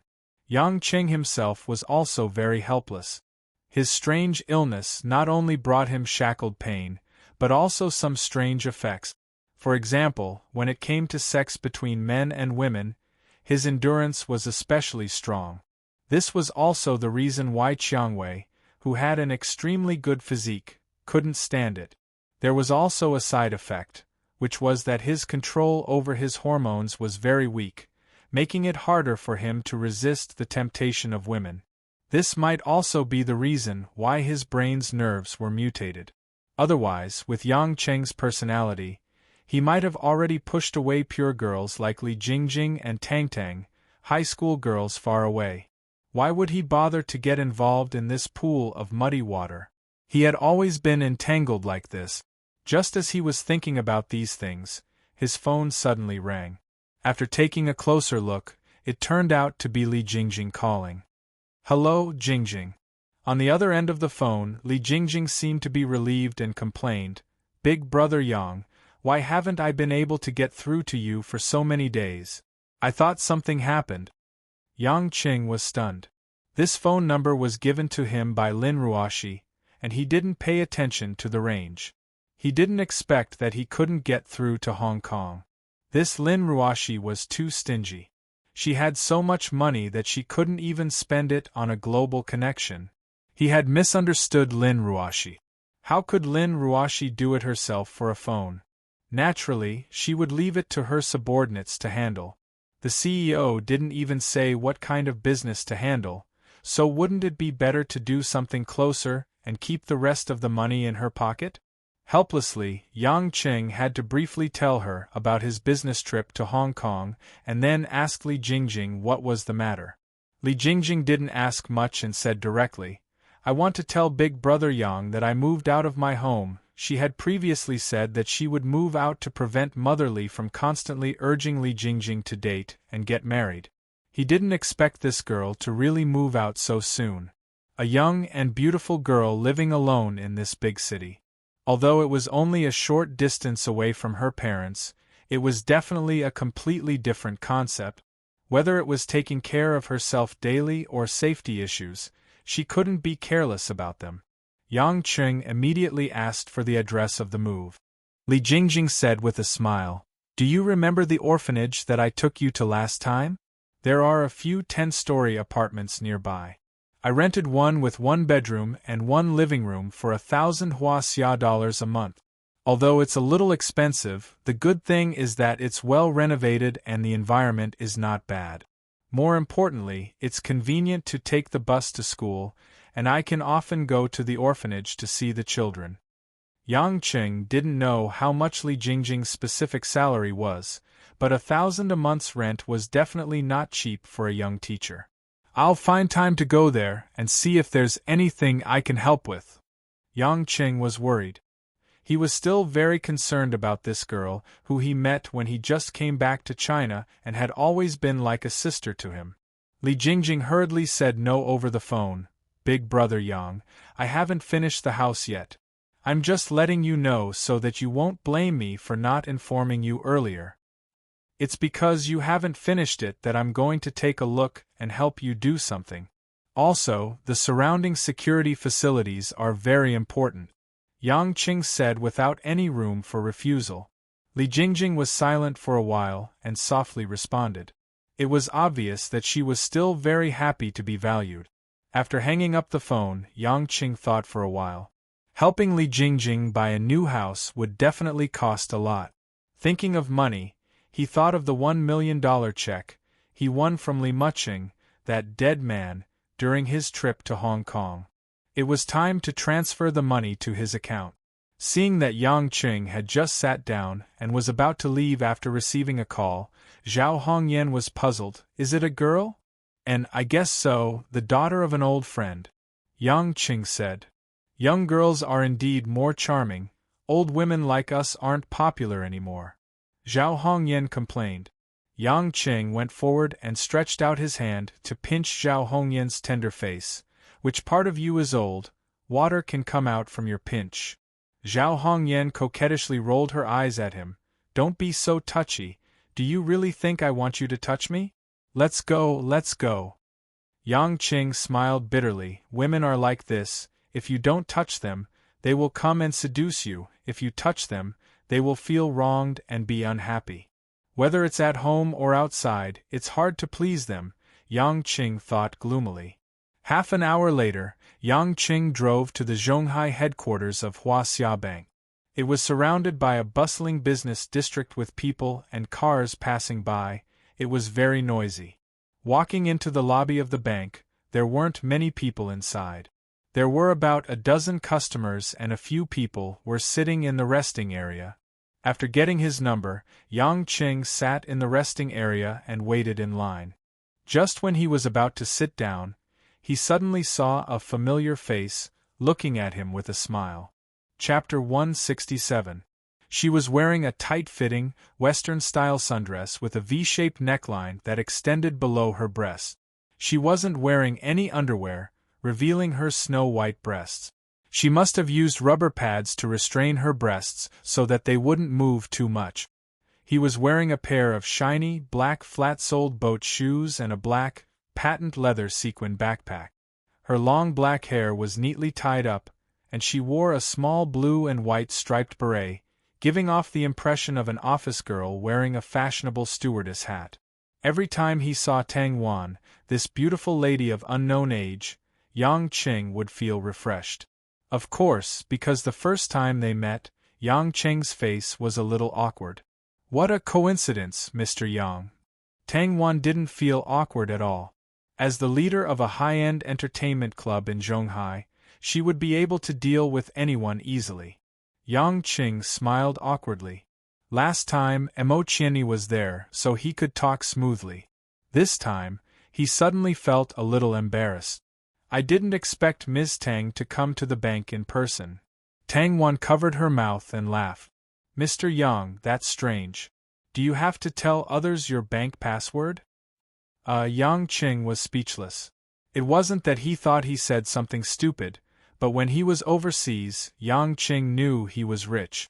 If the Forbes list had the ability to investigate the personal assets of those extraordinary people, Yang Qing felt that he might be one of the world's top billionaires. Bill Gates might not even be in the top 10 in their circle.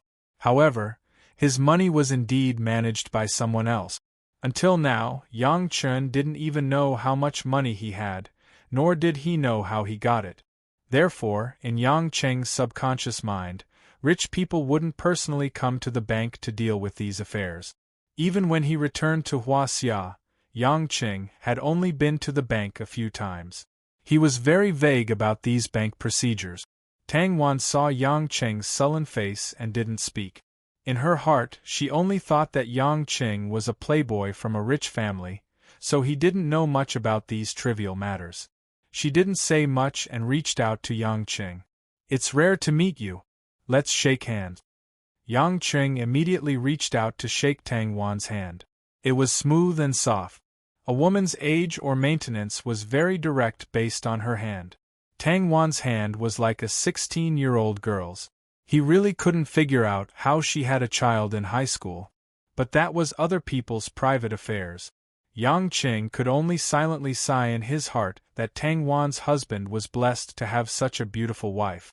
It was estimated that only a good person who had done 180 lifetimes would have such a good reward.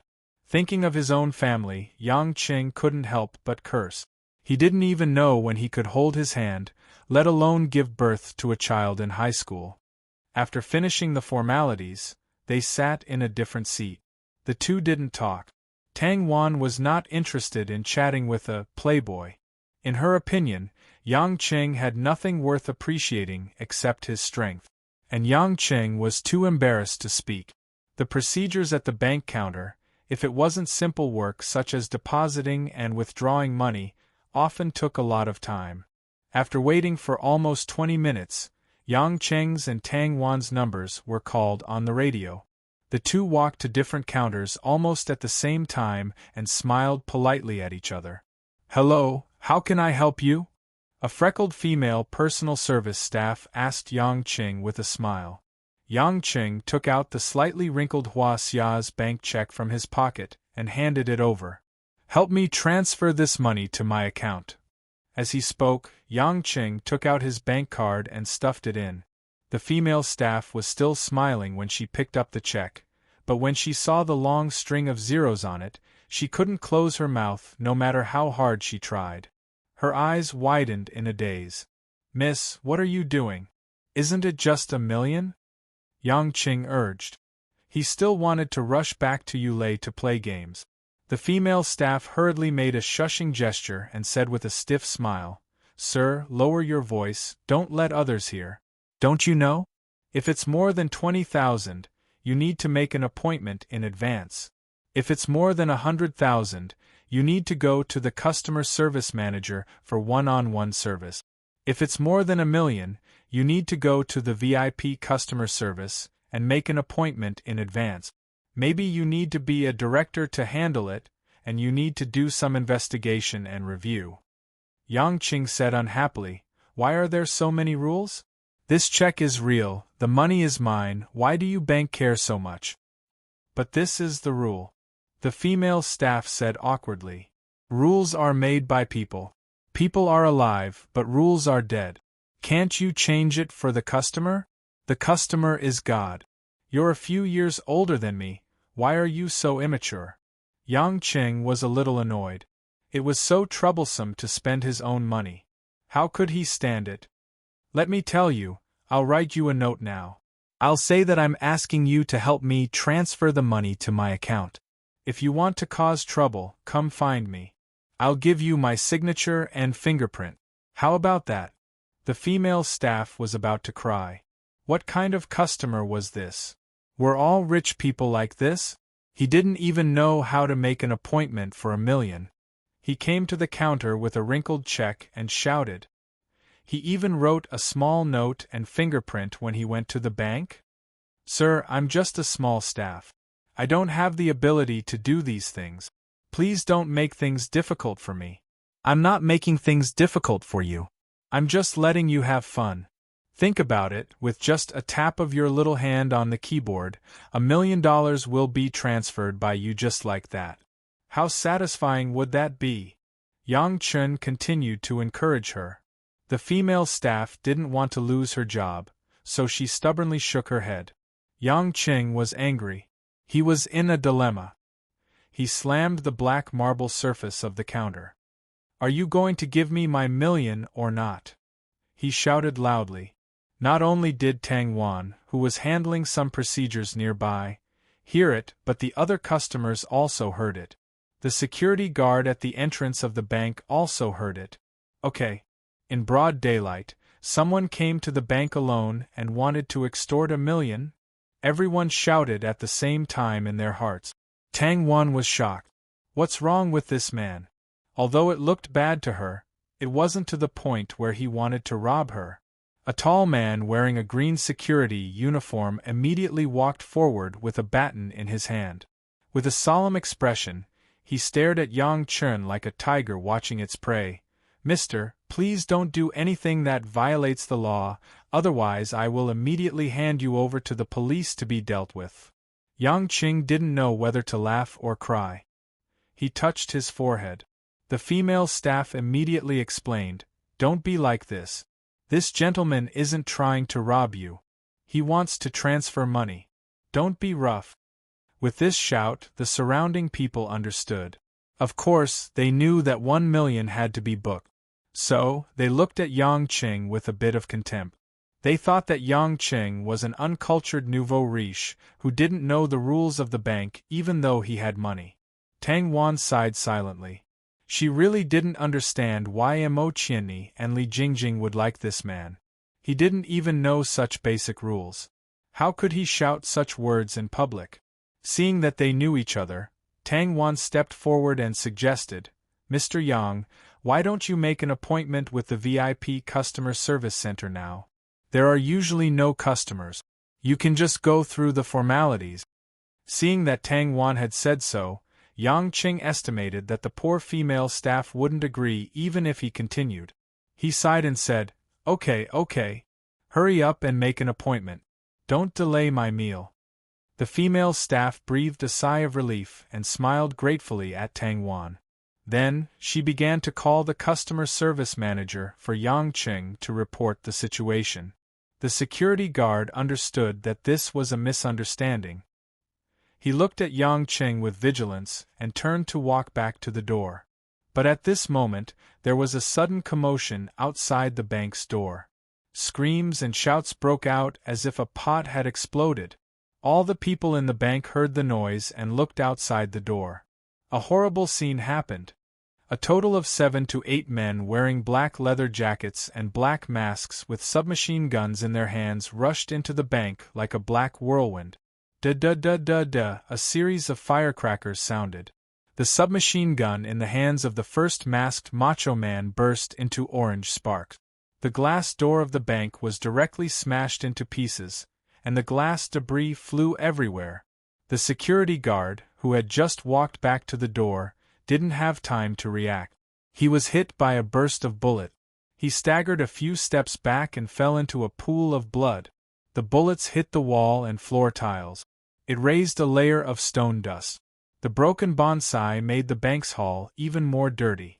Whether it was the staff or the customers in the hall, everyone was scared silly. When they saw the security guard fall, they realized that it was a real gun that could kill people in an instant. How could it be?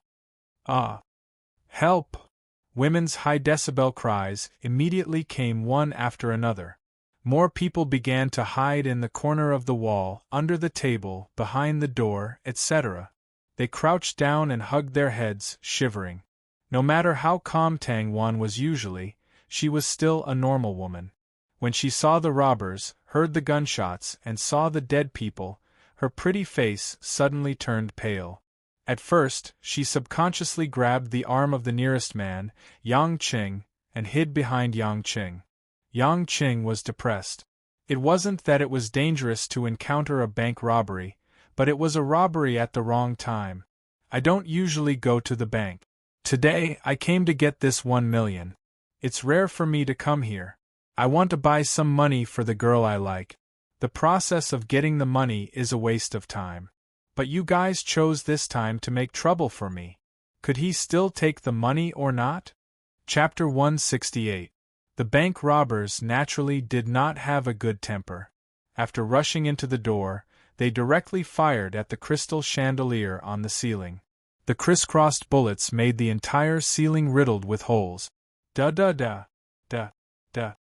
The crystal chandelier was smashed into pieces and flew all over the sky. The sound of shattering suppressed the screams of the women in the entire hall. The 7 robbers entered the hall and immediately scattered to various positions. They held submachine guns and threatened the crying and hiding crowd. From time to time, they also fired a few shots. "Get down. Men and women, put your hands behind your back and squat on the ground. Bullets don't have eyes. If you dare to slip or move, I will be the first to shoot you," the masked leader shouted. At this moment, Yang Qing felt Tang Wan's body trembling behind him. He knew that she was afraid. After all, no matter how strong she was only a woman. He had to comfort her first and protect her behind him. The two of them squatted under the bank's front desk and planned to see the situation first. Tang Wan was also desperate. Although she felt ashamed to hide behind a man she despised so timidly, she did not care about this at the moment of life and death. At this moment, Yang Qing did not ignore her, but stood in front of her, which made Tang Wan quite moved. This man was not too bad. At this moment, a middle-aged man in the bank's front desk was quite courageous. He quietly crawled and wanted to press the alarm button. The robber seemed to be very experienced. He had already discovered his intention and laughed. "You want to call the police? It's useless to call the police. The police eat dung. You want to rely on them to save you? Wishful thinking." After saying that, the leader directly shot a bullet into the man's thigh. He did not kill him, causing the man to roll on the ground and roar in pain. Blood flowed out, causing the women to once again cry out in panic. Many of the more timid ones directly fainted. Yang Qing frowned. He could stop and kill this group of people, but he did not move. At a time like this, if the robbers didn't kill indiscriminately or attack him, he didn't want to make a move. It wasn't that he was cold-blooded and heartless to ignore the lives of these people. If he made a move, he might have to say goodbye to his current life under the watchful eyes of so many people. That was definitely not what Yang Chen wanted to see. In the past, he might have been able to leave this place without any worries, but now, he was no longer alone. People were often selfish, and so was Yang Qing. He was not Batman, nor was he Superman. He did not have the interest to wear a black cape every day to punish evil and become an urban hero in red underwear. Yang Chen wasn't noble enough to leave the people he loved and cared about just because someone he didn't care about was hurt or died. The number of innocent lives that had died in his hands was uncountable. Although he would occasionally feel that his sins were heavy, at this moment, Yang Qing only felt that it no longer mattered how many lives he had taken. There was a metaphor that was not very accurate to describe Yang Qing's current state. When you stood in the perspective of a person, how could you pay too much attention to the lives of ants? There was no such thing as humanitarianism and moral bottom line. It had become an instinctive reaction of Yang Qing. The people in the entire lobby of the bank were under control. 2 robbers rushed to the second floor of the bank and directly captured several bank executives in the office. They all squatted in a row in the corner of the wall and did not dare to raise their heads in fear. This group of robbers skillfully sent 3 people to start a wanton looting. They took huge sacks from various deposit points in the bank and threw a lot of bright red banknotes into the sack. About 5 minutes later, there was finally a wailing sound of sirens outside the bank's gate. 8 police cars with flashing lights surrounded the entire bank from all sides. Dozens of armed police officers walked out of the cars and carried out a comprehensive blockade of the scene. Wearing a bulletproof vest and holding a Type 54 pistol, Choi Yun walked out of the car valiantly. Her delicate face was filled with anger at this moment. This was already the 3rd time this bank robber had committed a crime. Just over a week ago, Choi Yun had said that if this group of people was not caught, she would resign from her position as the police chief and never step into the police force. This was definitely a military oath to her. Therefore, this time, Choi Yun paid special attention to it. She meticulously laid out a battle plan and equipped the most powerful personnel and firepower. They must eliminate this group of robbers in one go. She signaled the police officers beside her to start shouting. Under the cover of the riot police's shield, Choi Yun led a team of elites to gradually approach the bank. The robbers inside listen up. You have been surrounded. We have set up perfect riot control measures around the area. With the elite police force, you have nowhere to escape. Now your best choice is to put down your weapons, surrender immediately, and face the fair judgment of the law. The police's loudspeaker continued to make high-pitched shouts that spread into the bank lobby. The masked leader spat and directly grabbed a petite female customer from the nearest place. He pointed a gun at the woman's head and walked out of the door. He laughed wildly and shouted, "Bullsh*t!" If you shout again, I will kill the hostages one by one. After that, the big man raised his submachine gun and fired at the approaching team of Choi Yun. The bullets hit the rebound shield of the riot police, causing panic in the surrounding people.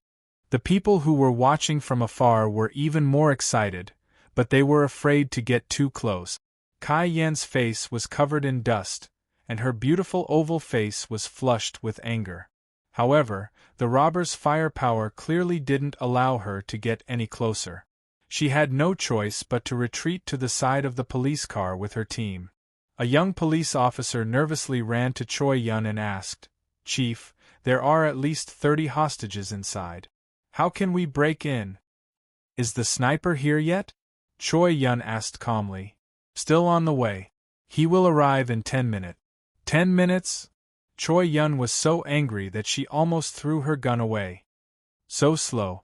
We still have to locate and aim here. After everything is done, the robbers will run away with the hostages before he can shoot." An old police officer sighed. "Chief, it's useless even if the sniper is here. These robbers are very experienced. They hid inside the bank and stood at an angle where the sniper can't shoot. Even if the sniper was here, he probably wouldn't have a chance. What's more, there are 7 of them. As long as the sniper shoots, the robbers might be desperate and hurt the hostages." Choi Yun didn't let her anger get to her head. "According to what you said, do we have to wait for the robbers to take the money and drive away with the hostages before tracking them? When they reach the suburbs, they can hide anywhere. If someone comes to rescue them, we won't be able to guard against them. There's nothing we can do about it. These robbers are obviously not simple. It's too hard for us to catch them alone," the old police officer said. "Actually, if it's possible, the military should help us. We still have to rely on the military to solve the bank robberies in Zhonghai. Then what's the difference between us police officers and urban management?" Choi Yun said unwillingly. At that moment, the police officers behind them suddenly dispersed. A tall figure walked over from not far away. Choi Yun turned around and her eyes lit up. Her resentful expression disappeared, and she smiled happily. "Sister, why are you here?" The woman who walked over looked similar to Choi Yun. However, she was slightly taller and more voluptuous. She had long hair and wore a tight black leather jacket with a pair of light-colored jeans that outlined her slender curve. She wasn't as heroic as Choi Yun. She looked more elegant and beautiful. But there was no doubt that the two sisters were outstanding and eye-catching beauties. The person who came was none other than one of the group of 8, Flower Rain, who hadn't appeared since Yang Qing saw through her. At the same time, as she said, she was Choi Yun's twin sister. Her real name was Kai Ning. Kai Ning glanced at the blocked bank and said, "I saw the news at home and heard my parents talking about it. So I came to see if I can help you." Choi Yun seemed to be relieved. She smiled happily and said, "I was so anxious that I forgot that you're home. With you here, they won't be able to escape." "Not necessarily. I'm just an ordinary person," Kai Ning said calmly. She wasn't as emotional as her sister. It was the first time that the police officers found out that the swift and decisive beautiful chief had a sister. She was also a stunning beauty. They couldn't help but whisper to each other. Choi Yun immediately glanced at them unhappily. "Watch carefully. What are you babbling about?" The police officers immediately turned their heads with goosebumps. "Sister, what do you think we should do now? We can't break in and they'll bring hostages with them when they escape. This is such a headache." Choi Yun complained softly. At this moment, she was more like a child acting like a spoiled child to an adult. Kai Ning's eyes flashed and she said, "Guard outside with the police. Don't go near. I'll go in for a while. I'll inform you when I'm done." "Sister, you're going in alone? Is there a problem?" "It's very dangerous," Choi Yun said anxiously. "I know. That's why I'm going in." "You guys don't go in," Kai Ning said. Choi Yun frowned and mumbled, "Sister, what do you do for a living? Why didn't Dad tell us? The other relatives and friends don't know either?" Is that important? Of course. You're my only sister. Choi Yun seemed to have held it in for a long time. We grew up together, but why did you suddenly leave home when you were 11? You rarely come home even once a year. How can I not be curious? Besides, as far as I know, even if you're in the National Security Agency, there's no such thing as a job that can't be told to family. Moreover, we're not ordinary people. Why can't you tell your family what you do for a living? I care about you, so I want to know. Kai Ning's mouth curved into a gentle smile. She stretched out her fair hand and touched Choi Yun's face. There's a reason why I didn't tell you. In short, it's the same as you, it's all for the country's prosperity and stability. When the security level reaches a certain level, you'll naturally know what I do for a living. So, you have to work hard. I believe my sister won't be bad. Choi Yun nodded dejectedly. All right, I understand. Sister, be careful. Kai Ning replied and strode towards the bank's entrance. The police officers only thought that the chief's sister was an expert from some special forces, which was why the chief had let her in. But even Kai Yen herself didn't know that Kai Ning's appearance wasn't because the one facing the kidnappers was Kai Yan's sister, but because there was another man with the kidnappers, so she had no choice but to rush over. Chapter 169. About 5 minutes ago, just as the Kai sisters met outside, a dramatic scene occurred in the lobby of the bank. After the 7 robbers stunned the police, they had almost looted all the resources in the bank. They were about to take a few hostages and drive away like the previous 2 times. The robbery process was smooth. But when the masked leader inadvertently glanced at Tang Wan, who was behind Yang Qing, he showed an infinitely greedy look and couldn't move his feet anymore. It had to be said that a woman with the charm of a mature woman like Tang Wan had a huge lethality for adult strong men. Especially at this exciting moment after successfully robbing a bank 3 times in a row, the robber's mood was extremely good. The joy in his chest was hard to describe, and he needed a channel to vent it. At this moment, the robber's nerves were at the most excited stage, and the secretion of various hormones was naturally several times faster. When he saw Tang Wan's mature and beautiful side profile, and the fat and perky buttocks wrapped under the tight short skirt, it was impossible for this tall man not to be full of desire. He needed a woman. The other robbers finished packing up and were about to leave. Seeing that the leader was staring at a woman, they all looked over curiously. Suddenly, a group of people had evil thoughts. One of the robbers laughed in a hoarse voice. Hey, big brother, if you want to *CK this woman, then let's do it. Anyway, we can leave sooner or later. It's rare to meet such a good girl. How about we take turns to have fun before we leave? This girl's butt is really round. I want to *CK her just by looking at her. Another robber licked his lips and said, Which buttocks are round? Look at the 2 big balls on her chest. Ha ha. The group of robbers all laughed loudly and looked at Tang Wan, who was squatting there, and pointed at her. Tang Wan was so ashamed and angry that she wanted to die. No one had ever dared to point at her and say such vulgar words. It was like looking at pork in the vegetable market, judging by the parts and using such vulgar words. Her originally pale face was covered with a layer of red clouds, but the fear of death made Tang Wan not dare to stand up against these robbers with guns. Her identity, status, money, and her pride seemed so fragile at this moment. She had never had the urge to find a man to hug and cry. Tang Wan's eyes were filled with tears. In panic and despair, the robbers were ready to make a move. Big brother, put the gun down and go play with this girl first. We brothers will go after her. One of the robbers suggested. The masked man didn't refuse. He couldn't bear it anymore. He threw the submachine gun to his brother, and began to unbuckle his belt and approach Tang Wan. Tang Wan's breathing became rapid. She subconsciously shrank behind Yang Qing, but the fear in her heart became more and more intense. Was she going to be raped by such a vulgar robber in front of so many people? Thinking of this situation, Tang Wan's heart was like dead ashes. She even had the urge to bite her tongue and commit suicide. Hee hee, you're still shy. Do you think you can escape? Serve me well, and I guarantee you can leave alive today. The robber laughed lewdly. His eyes, which were revealed by the black mask, were filled with a greedy and infatuated light. Things had reached this point. Yang Qing, who had been squatting there, could only move. He didn't care about others, but he knew Tang Wan. Moreover, such a beauty was defiled by a beast. Yang Qing couldn't accept this. Hey, take the money and leave. Do you think you're a dog or a pig? Playing with a woman in front of so many people, don't make a fool of yourself. Yang Qing slowly stood up. Frowning, he said impatiently. Several robbers glared at Yang Qing. Kid, are you tired of living?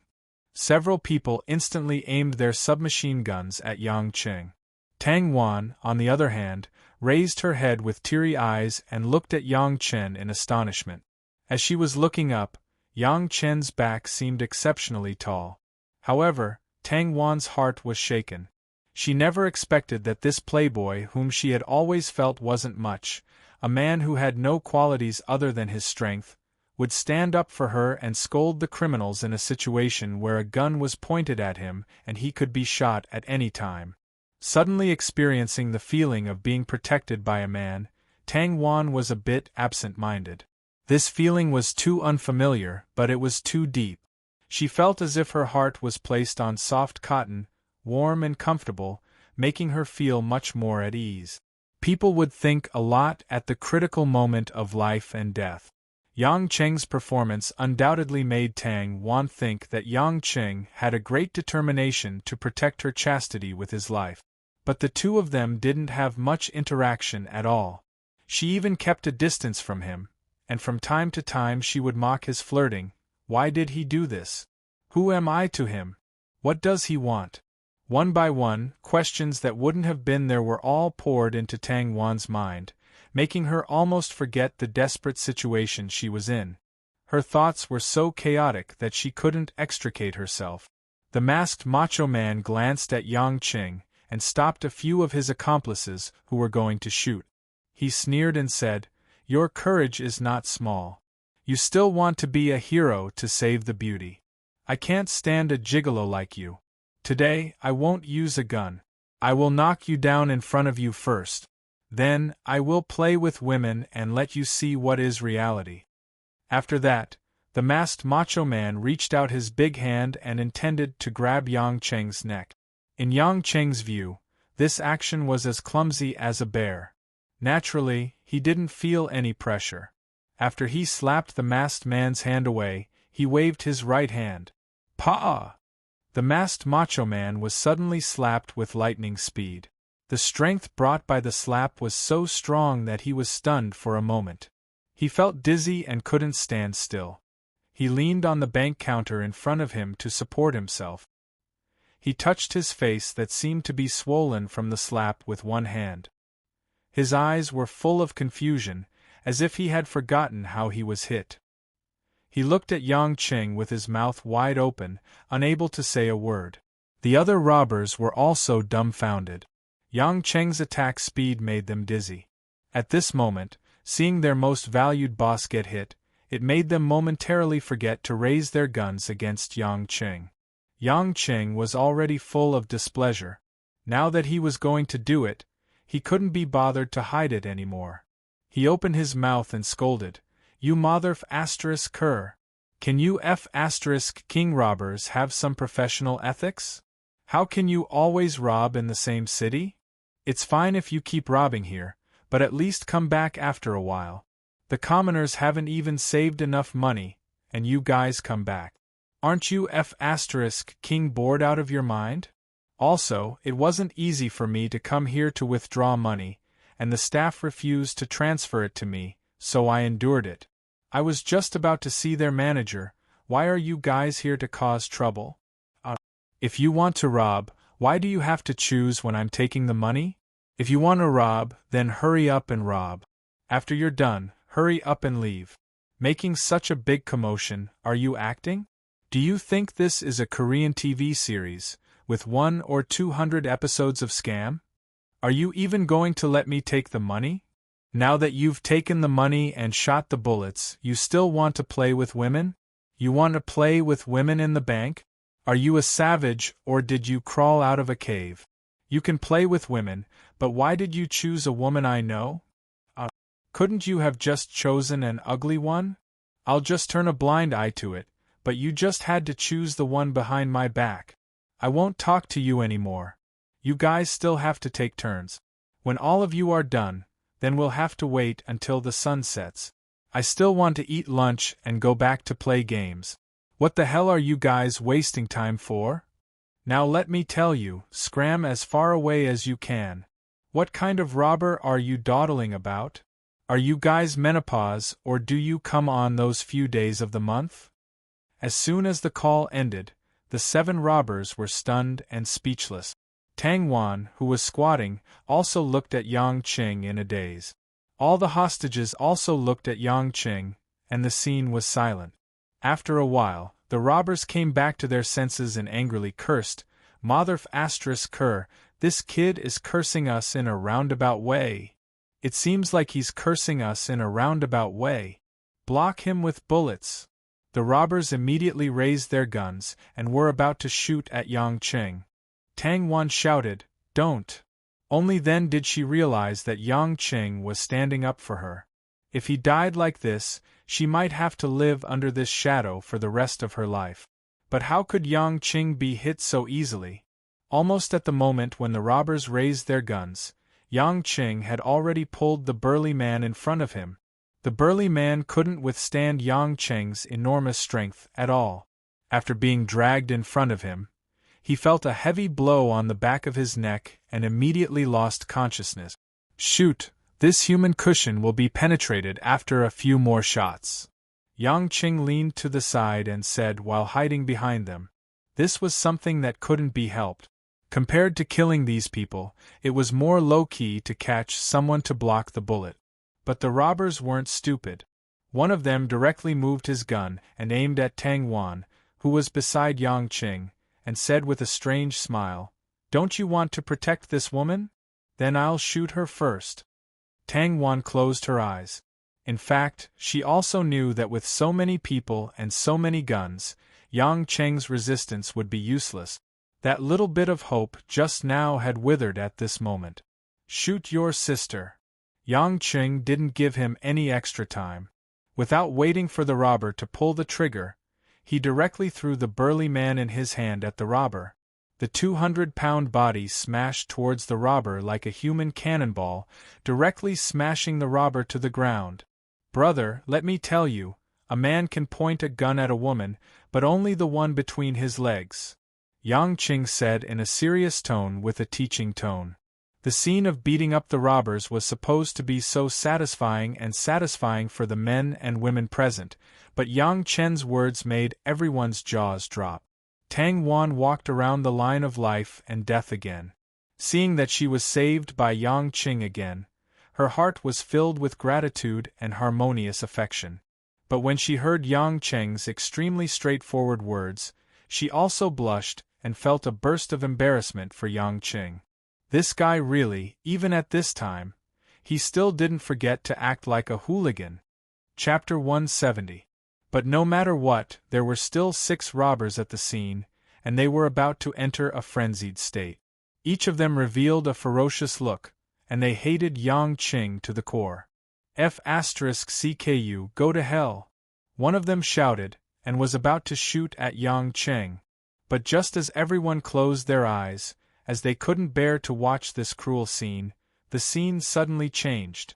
The robbers, who were about to shoot, suddenly froze like statues, as if they were machines that had their gears jammed.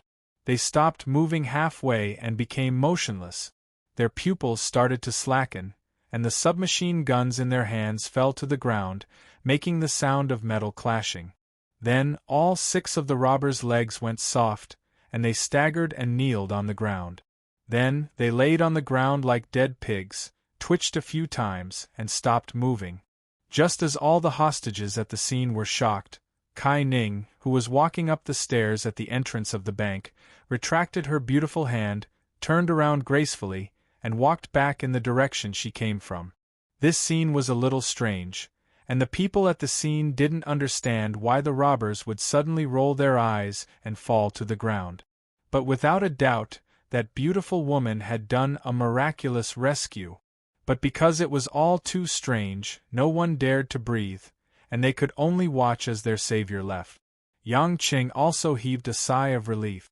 If he hadn't sensed Flower Rain's arrival, he would have to kill these robbers himself, and that would bring him countless troubles. Luckily, the people from the Yellow Flame Iron Brigade were thoughtful enough to help him solve these troubles, and he could continue to live in peace. Thinking about it this way, being watched by others wasn't that bad of a thing. Flower Rain used the Tang Sek's shower of flowers technique. From a few dozen steps away, she silently released 6 needles that were as thin as a cow's hair. There should be poison in them as well, but it should be a non-lethal hidden anesthetic poison. To the descendants of the Tang sect, they could mix as much of this poison as they wanted. Others might not be able to see those details clearly, and they might not even be able to see a clue no matter how close they stood, but Yang Cheng's eyes could clearly capture all the details. Seeing that Tang Wan was still sitting on the ground and clutching her chest in shock, Yang Qing reached out a hand to her and said with a smile, "Is it comfortable to squat? Get up." Tang Wan blushed and hesitated for a moment. Then, she held Yang Cheng's hand and stood up. His warmth made her heart melt. Thank you for saving me." Yang Qing pointed to the door and said, "It was the mysterious heroine who saved him. I was just messing around. If it weren't for you, no one would have come to save us, let alone me." After all, Tang Wan was a successful woman in the business world. Her mind was very clear, and she quickly sorted out her thoughts. Yang Qing was helpless. There was nothing he could do if she wanted to flatter him. He accidentally became the savior, which made Yang Qing feel good psychologically. The police outside the bank had swarmed in. They handcuffed the robbers who had fainted inexplicably on the ground and dragged them out. The police had been driven crazy by this group of robbers in the past 2 months. At this moment, when they saw that the criminals were finally arrested, they were relieved, but they also secretly vented their anger on the robbers, intentionally or unintentionally. In the messy bank hall, customers began to walk out in fear, and several managers of the bank began to cooperate with the police to do follow-up work. Choi Yun hurriedly walked into the hall. After signing a few documents, she looked around and suddenly saw Yang Qing and Tang Wan standing together. She couldn't help but be stunned. She walked forward and looked at Yang Qing coldly. She suspiciously said, "Why are you here? The bank is not opened by your family. Why can't I be here?" Yang Qing felt funny. "Every time this kind of mess happens, you will be involved. How can I not suspect you?" Choi Yun asked with a sneer. Chindihai's matter happened twice, Anshin's matter happened again, and Yang Qing inexplicably became Lin Ruoshi's husband. Others didn't know, but she was clear about Lin Ruoshi's real background and meaning, so she couldn't help but suspect whether Yang Qing had other motives. Yang Chen was a little annoyed. This policewoman seemed to be picking a fight with him. It wasn't like he wanted to get involved in this matter. But no matter what, she was still Lin Ruoshi's childhood friend, so he couldn't hurt her too much. He could only endure and said, "If there's nothing else, I'll be leaving first." "No." Choi Yun directly stood in front of Yang Qing. She frowned and said, "Are you guilty?" "Yang Qing, I now seriously suspect that you are an accomplice of the robbers, and even have a direct relationship with the recent 3 bank robberies. So you will be taken back to the police station as a suspect for joint investigation." There was a trace of coldness in Yang Qing's eyes. "I can't afford to offend them, but I can't hide from them. Anyone would be angry about this, not to mention that Yang Qing had just experienced a fight, and his mood was not stable. But at this time, Tang Wan said, "Bureau Chief Kai, I believe that Mr. Yang is innocent. If he hadn't stepped forward and stalled the robbers, I would have been gone. The hostages here can't wait for the lady to rescue them. Please don't embarrass Mr. Yang." President Tang, why are you with him? Choi Yun also seemed to know Tang Wan. She said sternly, this man is very dangerous. He has been to the police station several times. If it's not because of beating people, it's because he's involved in dirty things between men and women. In short, he's not a good person. I hope President Tang won't be deceived by the false image. Tang Wan looked at Yang Qing and saw Yang Qing smiling awkwardly at her. She knew that what Choi Yun said was true. She felt a little uncomfortable in her heart, but she thought that Yang Qing had just saved her. She couldn't let Choi Yun take him away. She could only continue to persuade, let bygones be bygones. But it's all thanks to Mr. Yang. Bureau Chief Kai, please do Tang Wan a favor and let Mr. Yang go. Choi Yun was in a difficult position. As the second daughter of the Kai family and the police chief of the West District of Zhonghai, she was very clear about this woman's connections and the forces behind this woman. Although she had the powerful Kai family behind her, it would definitely be difficult for her to move forward in Zhonghai in the future if she lost face. She really didn't understand why Tang Wan, a famous and wise woman, would help this man who didn't look like a good person? While Choi Yun was hesitating, Choi Yun's cell phone rang. She looked at the phone number. It turned out to be her sister Kai Ning. Sister, where are you? Why did you disappear in a flash? Choi Yun asked as soon as she picked up the phone. She was curious why her sister disappeared after settling the trouble. Kai Ning didn't answer and said lightly, don't make it difficult for that man. Which man? Yang Qing. Choi Yun was stunned. Why was even her own sister helping this man? They knew each other? Why, sister? I want to hear your reason. Choi Yun asked stubbornly. Kai Ning was silent for a moment. Yonyan, listen to me. Don't make a big deal out of this. In short, I can guarantee that he has nothing to do with this robbery. But, no buts. Kai Ning's tone was serious. He's not someone you can control. Don't provoke him in the future. Is he someone that I can't deal with? This sentence made Choi Yun's heart feel very uncomfortable. Could this hooligan be some national security personnel? Otherwise, why would her sister speak up for him?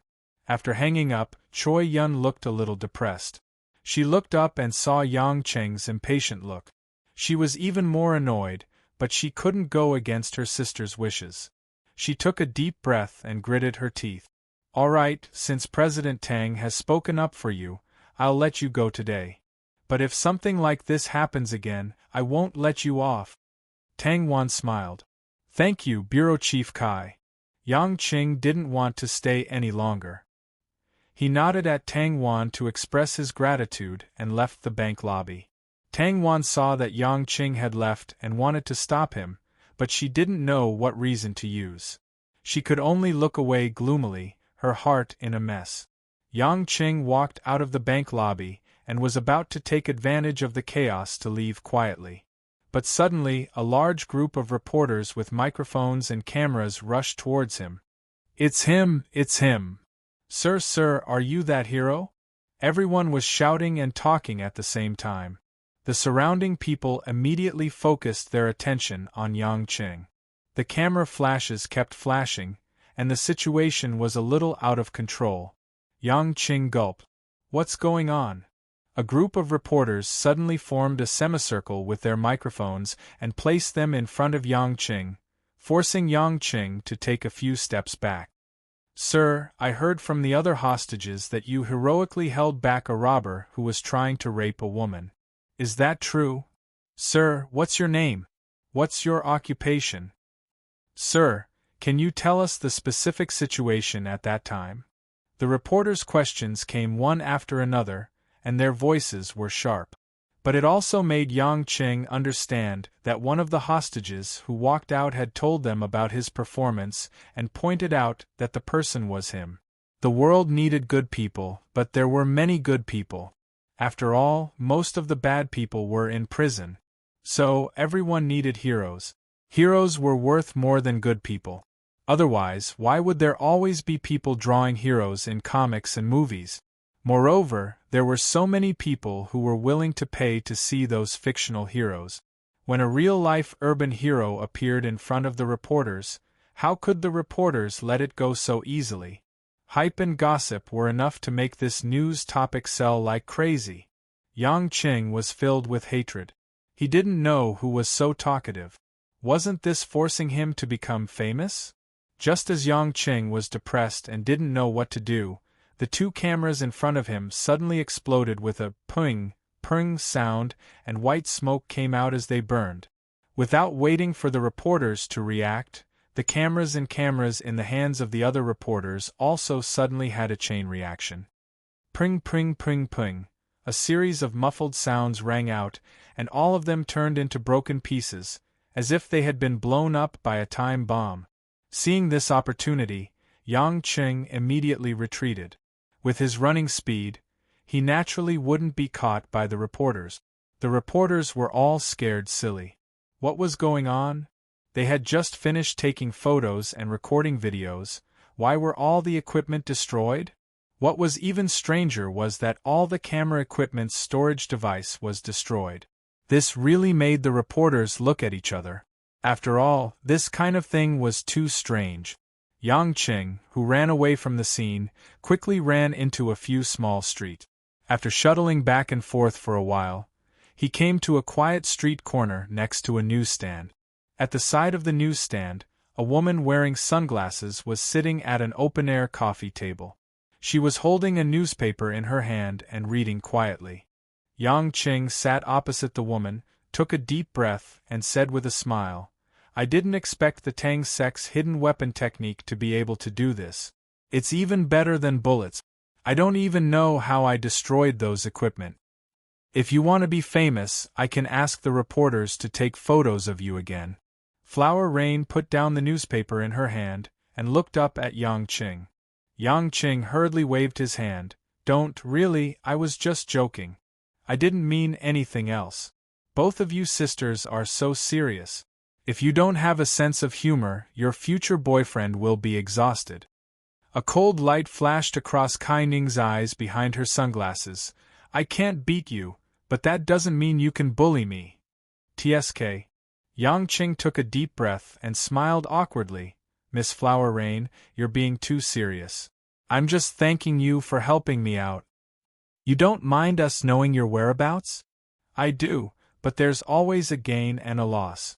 If I were in your shoes, I wouldn't carry a moving bomb around," Yang Qing said with a smile. Kai Ning pondered for a moment and said, "You're not a bomb, you're a nuclear bomb." The corner of Yang Qing's mouth twitched. "Seems like you have a sense of humor too, but this joke is a little cold." "I'm telling the truth," Kai Ning said unwillingly. "When I approached the bank just now, I purposely used my sex qigong, but you still noticed me. I really don't understand why. I clearly concealed my aura perfectly." Yang Qing laughed in his heart. "So this girl was upset that her qigong was exposed. Do you want me to teach you how to truly conceal your aura? Are you willing?" Flower Rain suppressed her excitement. "No, how am I going to mingle in the future if I teach you?" Yang Qing winked at her. Flower Rain's expression turned ugly after being teased. She stood up, turned around, and left. Seeing the cold beauty reveal such a deflated expression, Yang Qing felt an evil sense of satisfaction. He waved at her and said, "Goodbye." It was early in the morning, and he still encountered a bank robbery when he wanted to withdraw some money. Yang Qing felt that he was really unlucky today, and decided to return to the office first. After all, it was almost lunchtime. But just as he got up from his seat, the phone in his pocket vibrated. He took it out and looked at the number. It was actually Mother Wang calling. He had just quarreled with Lin Ruoshi at home yesterday, so Yang Qing thought that Mother Wang was trying to persuade him to come. But after all, she was an elder who cared about him, and he couldn't go against her wishes, so he quickly picked up the call. "Son-in-law, are you okay? Are you okay?" Mother Wang bombarded him with questions the moment the call ended. Yang Qing was stunned. "Mother Wang, speak slowly. What do you mean, are you okay?" There was a live broadcast of a bank robbery on the television just now, and you happened to be there. Miss and I happened to be at home, so we saw it on the television." Mother Wang's tone was slower, and she was relieved when she found out that Yang Qing was fine. "What could happen to me? Aren't I fine now?" Yang Qing comforted her. Mother Wang suddenly said, son-in-law. Miss saw the news and drove to find you in a hurry. She is probably on the way now. Are you still at the bank? Don't let Miss come empty-handed. She seems to be in a hurry." Lin Ruoshi drove to the bank to find me? Yang Qing was surprised. "Doesn't this girl know how to make a phone call?" "Got it, Mother Wang. I will call her now.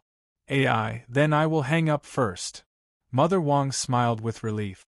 After hanging up the phone, Yang Qing was about to search for Lin Ruoshi's phone number in his address book, but a problem that made his intestines grow mold appeared: his phone was out of battery. Chapter 171. He had been in Hong Kong for the past few days, and his phone had been on standby. When he returned to Zhonghai, he didn't have time to charge his phone after quarreling with Lin Ruoshi. As a result, the phone that hadn't been charged for more than a week finally ran out of battery. And it ran out of battery at the right time. Yang Qing scratched his head in distress. No matter how capable he was, he couldn't charge his phone with his bare hands, and he didn't have any brainwaves to directly contact Lin Ruoshi. Sadly, although Yang Qing had an amazing memory, like most modern people, he used his phone's address book. He didn't know how to remember people's phone numbers, so he couldn't use a public phone even if he wanted to. After thinking about it, Yang Qing had no choice but to go back to the scene of the crime. Yang Qing looked around, and it just so happened that the nearest place was a random clothing store.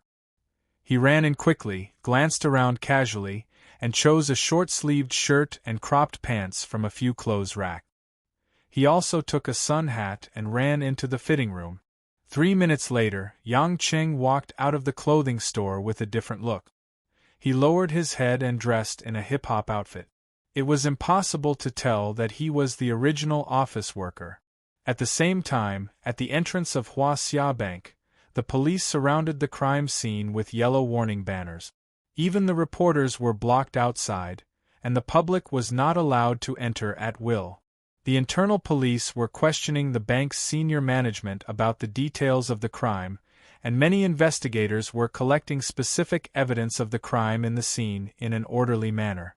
At this time, a red Bentley, like a rainbow, suddenly braked at the edge of the flower bed next to the crime scene. Wearing a white cotton sportswear, Lin Ruoshi, with her hair down, hurriedly ran out of the car, slammed the door, and quickly walked toward the warning banners. A police officer who was in charge of the scene immediately blocked in front of Lin Ruoshi and said nervously, "Miss, the crime scene is temporarily closed." "Go away, I'm looking for someone," Lin Ruoshi said coldly. "Sorry, miss. I really can't let you in." The police officer was still a young man. His face turned red when he saw the icy beauty in front of him, but he still insisted on doing his job. Lin Ruoshi ignored him and stepped forward, wanting to force her way in. After all, she was a woman who had been the CEO of a large company for a long time. At this moment, Lin Ruoshi's gaze directly made the male police officer's legs go weak, and he didn't dare to stop her. "Sigh. What are you doing, woman?" A policewoman with a sharp voice happened to arrive. Seeing that Lin Ruoshi was about to force her way in, she immediately grabbed Lin Ruoshi's arm and pulled her back. Lin Ruoshi struggled to break free and looked at the policewoman angrily. "Don't touch me." "Yo, I can't touch you? Who do you think you are? The police are working on a case. What are you doing here? Are you an associate of the terrorists or an expert in our department? Why should I let you in?" The policewoman laughed sarcastically. "I said, I'm looking for someone." Lin Ruoshi's voice rose by several degrees, but she was still a young girl in her 20s. Facing a 40-year-old policewoman in front of her, her imposing manner was a bit weaker. The policewoman sized up Lin Ruoshi and snorted. "Looking for someone? This is called obstructing official business. Something happened here. It's not like there's only one victim. Why didn't the victim's family run in like crazy like you? Look at you, a pretty girl, is there something wrong with your brain? Do you think that because you're pretty and you drove a luxury car, we, the police, deserve to let you in? Do you think the whole world owes you? Don't you see so many enthusiastic people around? The victim's family are all waiting obediently? Saying that, the policewoman pointed at the crowd outside the police cordon. Indeed, there were some people who were already dissatisfied with Lin Ruashi's sudden intrusion and looked at her with unfriendly expressions. Lin Ruashi was stunned on the spot. The words of the policewoman kept echoing in her ears. Do you think that because you're pretty and you drove a luxury car, we, the police, deserve to let you in? Do you think the whole world owes you? Similar words had just been said to her by that man last night. Today, there was another stranger saying the same thing to her. Lin Ruashi's pretty face was pale, and her breathing was a bit labored. The colorful gazes around her made her realize for the first time in her life that she was so unpopular. Silently turning around, Lin Ruashi wanted to walk back to the car. But after a few steps, she couldn't help but turn around and ask the policewoman with a pleading tone, I just want to see someone. I want to know how he is. Can you let me in?" If she didn't remember wrongly, Lin Ruashi knew that this was the first time she used such a tone to speak to someone. It was so humble, so weak. The policewoman seemed to be able to understand Lin Ruashi's feelings at the moment. Her expression softened a little, but she still shook her head. Rules are rules. If you want to see the hostage, you have to wait until the scene is settled. Lin Ruashi bit her thin lips, turned around sadly, and walked back to the car. Sitting in the car, Lin Ruashi's eyes immediately turned red. She lowered her head, and tears fell like a broken string of pearls, one by one. She didn't know why she wanted to cry so much, but she couldn't help that kind of sourness. Perhaps it was self-blame, or perhaps it was shame, or perhaps it was grievance. No matter what, Lin Ruashi felt that everything around her made her feel helpless. A feeling of powerlessness arose in her heart, and she felt that she was about to collapse. After quarreling with Yang Qing yesterday, although Mother Wang had comforted her, she had been fighting an intense internal struggle in her heart. Her pride didn't allow her to bow down to a man easily, but Yang Qing's words when he left, his determination, had deeply hurt Lin Ruashi's heart, causing her faith to waver, and her confidence to loosen. Originally, she thought that she could stand firmly in her original position, and wouldn't compromise because of such a thing. In fact, that was how she had gone through her previous life experience. She just needed to be herself, and no one could force her to change. But unexpectedly, when she flipped to the headlines that morning, Yang Cheng's face flashed across the bank robbery case. When she saw the eye-catching words under the headlines, such as "many people injured" and "strong firepower," Lin Ruashi could no longer suppress her emotions. For the first time, even she felt inexplicably out of control. Lin Ruashi didn't change her clothes or tidy up her makeup. She rushed out of the house with the car key and went all the way to the crime scene. It wasn't until this moment that Lin Ruashi slowly realized that in her heart, she had actually put the man she called husband in such an important position. She was worried for him, anxious for him, afraid for him, and confused for him. Lin Ruashi sobbed, and her head slowly leaned on the steering wheel. Her hair fell down, and she looked lonely and sad. "Hey, you drive such an expensive car. Don't you know to lock the door when you get off?" A voice came from the passenger seat. Lin Ruashi suddenly raised her head and looked next to her. Yang Qing, who was wearing a cap, was smiling at her. "How did you? What happened to me? You?" Lin Ruashi wanted to ask if Yang Qing was injured, but now that she saw the same lazy smile, Lin Ruashi was speechless. Yang Qing looked at the woman in front of him, who was crying so hard that her eyes were red like peaches. He sighed and took a soft tissue from the paper box in the middle of the car. He naturally reached out and tucked the corners of Lin Ruashi's eyes. Her tears quickly soaked a large piece of tissue, and it was like a spring, unable to be wiped off. Soon, Yang Qing took another 3 tissues, but Lin Ruoshi's tears were like a flood released from the floodgates, and it was endless. Yang Qing frowned. "What are you crying for?" "I'm leaving if you keep crying."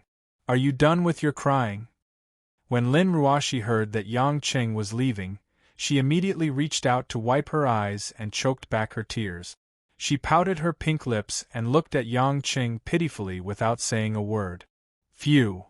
Yang Qing breathed a sigh of relief. It turned out that this woman could be scared when she cried. This was a good experience.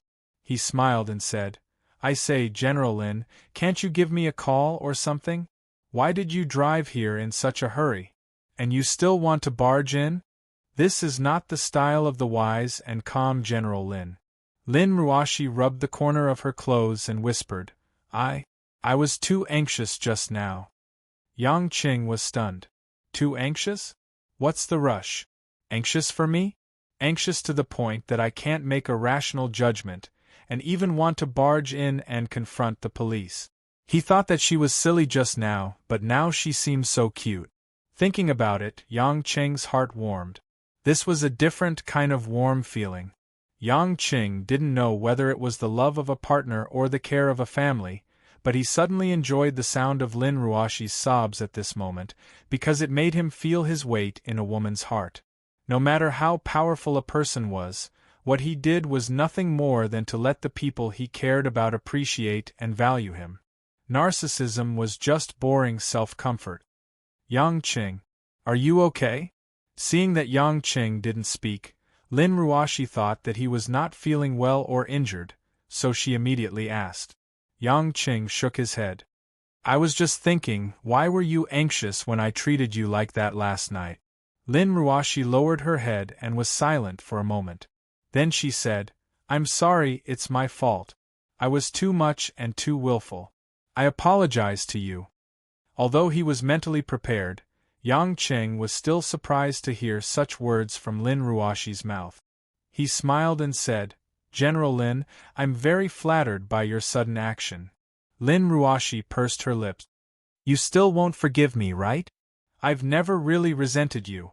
Your temperament is caused by the living environment you grew up in and your work experience. It's not incomprehensible for you to do that." "No, you definitely haven't forgiven me." Lin Ruoshi looked at Yang Qing with certainty, her eyes full of hidden bitterness. "Why?" Yang Qing asked. Lin Ruoshi murmured, "You used to don't call me General Lin." Yang Qing was stunned for a moment, then he smiled. "My good wife Ruoshi, so you always liked me to call you that." "What did I say?" "My wife, you're very coquettish on the inside." "You're the one who's coquettish on the inside." Lin Ruoshi's face instantly blushed. She was so beautiful, but she finally put down a big stone in her heart. Only then did she believe that Yang Qing didn't really blame her. Yang Qing looked at the woman in front of him with a trace of satisfaction and said with emotion, "Ruoshi, have you realized that we're becoming more and more like a normal husband and wife?" Lin Ruoshi raised her head, obviously not understanding what he meant. "Between us, there's a cold war, there's bickering, there's disputes, there's communication, there's reconciliation. You'll be worried for me, and I'll be thinking for you. Actually, these things are all experienced by ordinary couples in their daily lives. No one could be happy and sweet together all the time. The small struggle between husband and wife could always bring new feelings and experiences.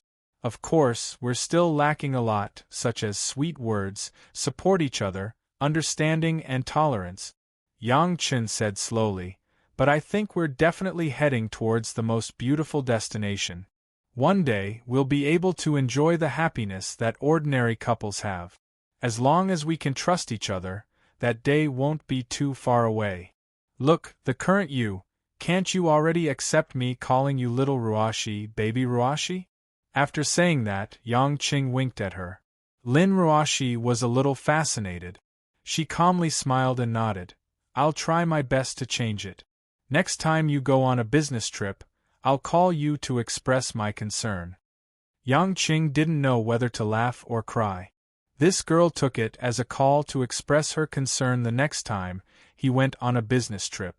He quickly explained, not only this matter, but other small details in life are also good ways to improve our relationship. For example, we give each other small gifts from time to time, go shopping together, watch a small movie, eat some snacks in a small restaurant that we can't usually eat. I think these kinds of life are good experiences for you and me. Lin Ruashi blushed and said, I don't really understand these things. Seeing his iceberg wife suddenly become like a young lady in love, filled with rich emotions, Yang Chen felt that it was novel, and at the same time, he felt a little playful. He reached out his hand to cover his left chest, and acted as if he was in pain. Hiss! He sucked in a breath of cold air. As expected, Lin Ruashi became nervous. Yang Qing, what's wrong with you? Are you hurt? Didn't you just say you weren't hurt? Hee, I wanted to hide it from you. I was grazed by a bullet, but it's not serious. Yang Qing said painfully.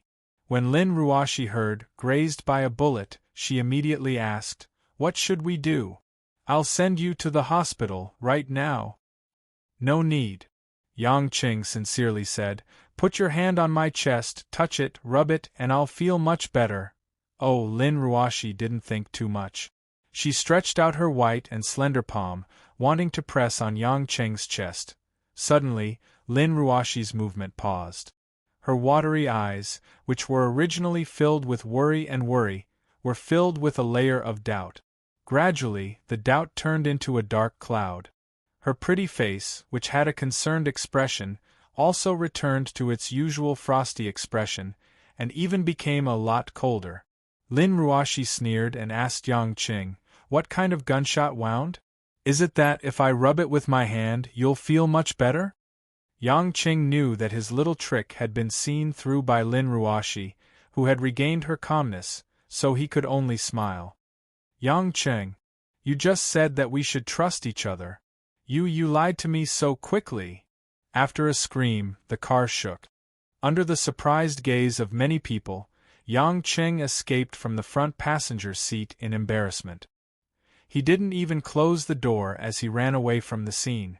Chapter 172. A day later, Yang Qing finally obtained the 1 million yuan from another Huaxia bank in Zhonghai and transferred it to his account.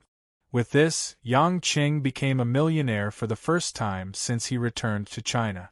Yang Qing enjoyed the feeling of looking at money like an ordinary person.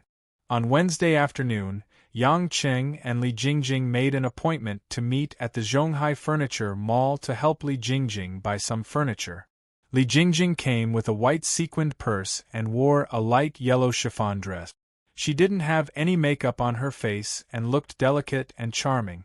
Brother Yang, you can actually come on the weekends. It's not good to ask for leave like this because I have to work today, Li Jingjing said as they walked into the furniture mall. You're already moving in, how can you keep delaying the purchase of furniture?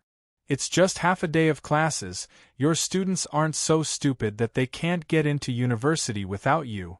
Yang Qing smiled indifferently. Li Jingjing said proudly, the kids in our class ranked first in the last monthly exam, they're all very smart. Yang Qing thought of the girl who was also Li Jingjing's student. How are Tongtong's grades? That girl is very clever, is she playful and doesn't like to study? Tang has been very obedient recently, it seems that her mother is quite strict with her. Her grades are top 10 in the whole grade, I think she still has a lot of potential. If she's more self-conscious, she might be able to get into the top 3. Li Jingjing talked about her student with relish. Yang Qing was a little surprised. No wonder that girl didn't look for him for so long. She occasionally played Warcraft with Yuan Yi online, and Yuan Yi also said that Tang hadn't looked for him for a long time. It turned out that she was working hard for the college entrance examination. Brother Yang, you care about Tang a lot? Li Jingjing asked sourly. Yang Qing was stunned and touched his nose. Jingjing, your brother Yang isn't at the stage where I'm so hungry that I can't be choosy. Li Jingjing pursed her lips and nodded. It seems that big brother Yang's taste is very high. At least, Tang Tang and I can't become Big Brother Yang's food. Yang Qing felt bitter. This last was really too much. Ever since she became a teacher, she had become so eloquent.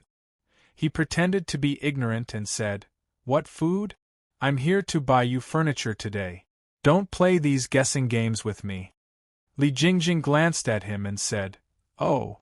According to Li Jingjing, the entire apartment lacked a small set of sofas and dining tables, so the two of them walked directly to the sofa sales area. When the saleswoman introduced the various high-end mahogany sofas to the two, Li Jingjing was completely dumbfounded by the prices of these sofas. Although she had thought of buying a sofa, she didn't have much of an idea of the specific price of a sofa because her family had never bought one since she was a child. When she saw the long list of prices, Li Jingjing carefully pulled on Yang Cheng's sleeves. "Brother Yang, forget it. Let's go to a smaller store and take a look. I think these sofas are too expensive. Today, I'm the one giving it to you. These are what you deserve," Yang Qing said. Li Jingjing firmly shook her head. "No, Brother Yang. I still haven't paid you back for the clothes you bought me last time. I can't accept such an expensive gift from you.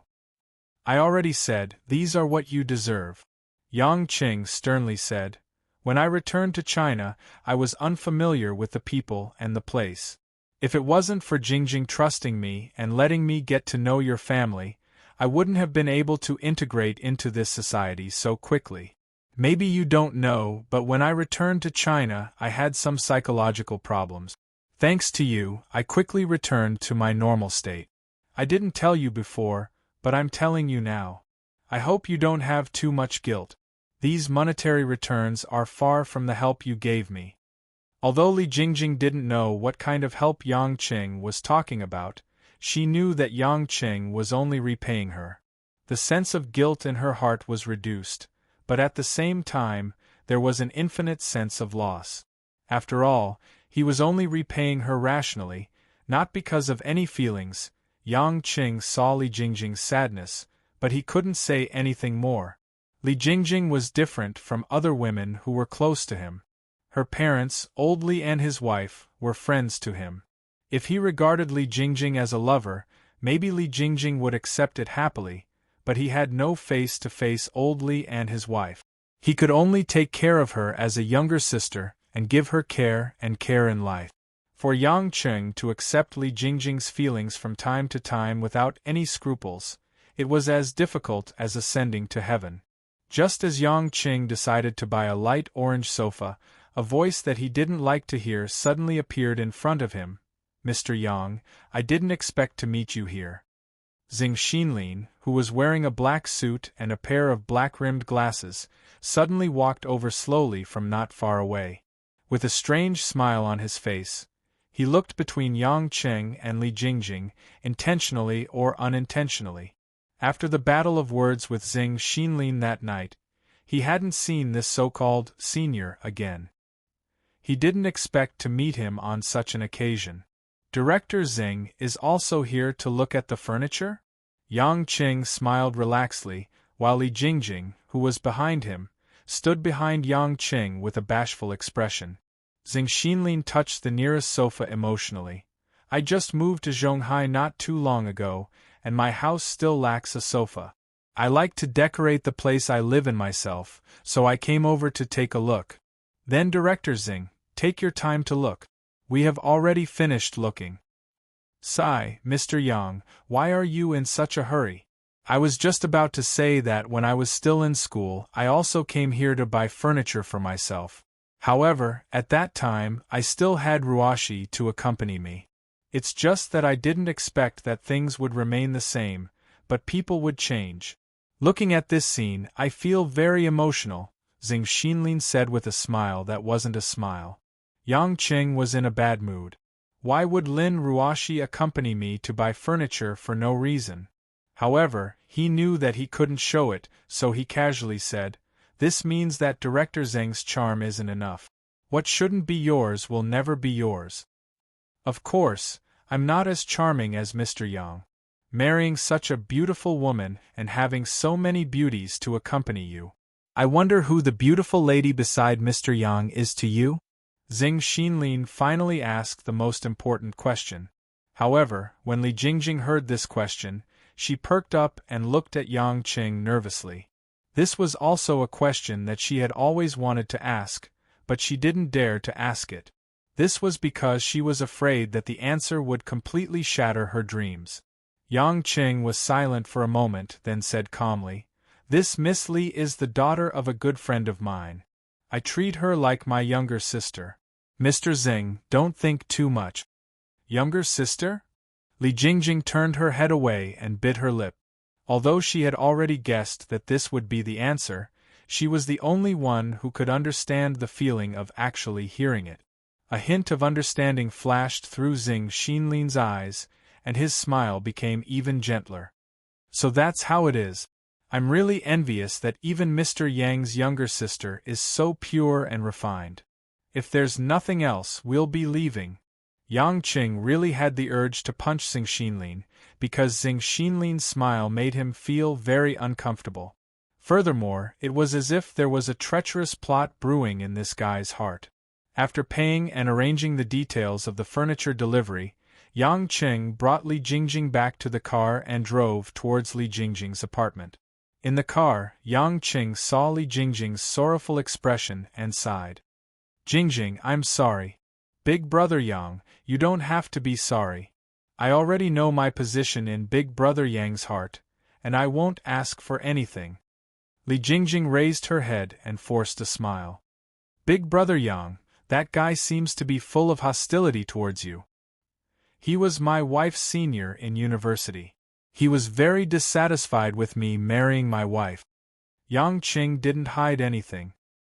He knew that if he were to hide anything from Li Jingjing at this time, it would be the greatest harm to the girl. Li Jingjing nodded her head in understanding and said with a smile, "I've never seen what kind of person sister-in-law is. She must be a super beauty. That bad guy looks well dressed, and ordinary women definitely won't be interested in him." "Yeah, she's indeed not an ordinary woman. Ordinary men wouldn't be able to stand her," Yang Qing said with a bitter smile. Li Jingjing pondered for a moment. "I wonder who's more beautiful, sister-in-law Yang or the big sister I met at the orphanage?" "The big sister you met at the orphanage?" Yang Qing frowned. Why did Li Jingjing have another big sister? "Yeah, didn't I mention it before when I brought you there? I went there because I was influenced by that big sister. That's why I wanted to bring storybooks for the children and tell them stories." Li Jingjing's mood became a lot better. She smiled and said, "When I played with the children last week, that big sister was also there. Although we didn't ask each other's names, we chatted a lot. She said that she would bring me to her house to play in the future and let me see some good things." "Good things? What good things?" Yang Qing asked. Li Jingjing blushed and said, "I said that I like Hello Kitty's things." That big sister was very happy. She said that she has a lot of collector's editions of Hello Kitty and would bring me to see them. No matter how unsophisticated Yang Qing was, he knew what a Hello Kitty was. He didn't expect two girls in their 20s to talk about this. He couldn't help but smile. However, it was always a good thing for Li Jingjing to make a new friend. She could volunteer at the orphanage all year round, so her character shouldn't be bad. After arriving at Li Jingjing's apartment, Yang Qing looked at the building in front of him. Although it was a bit old, it didn't feel run down. The surrounding security was also quite good, which made him feel a lot more at ease. After getting off the car together, they walked up the stairs to the 4th floor of the apartment.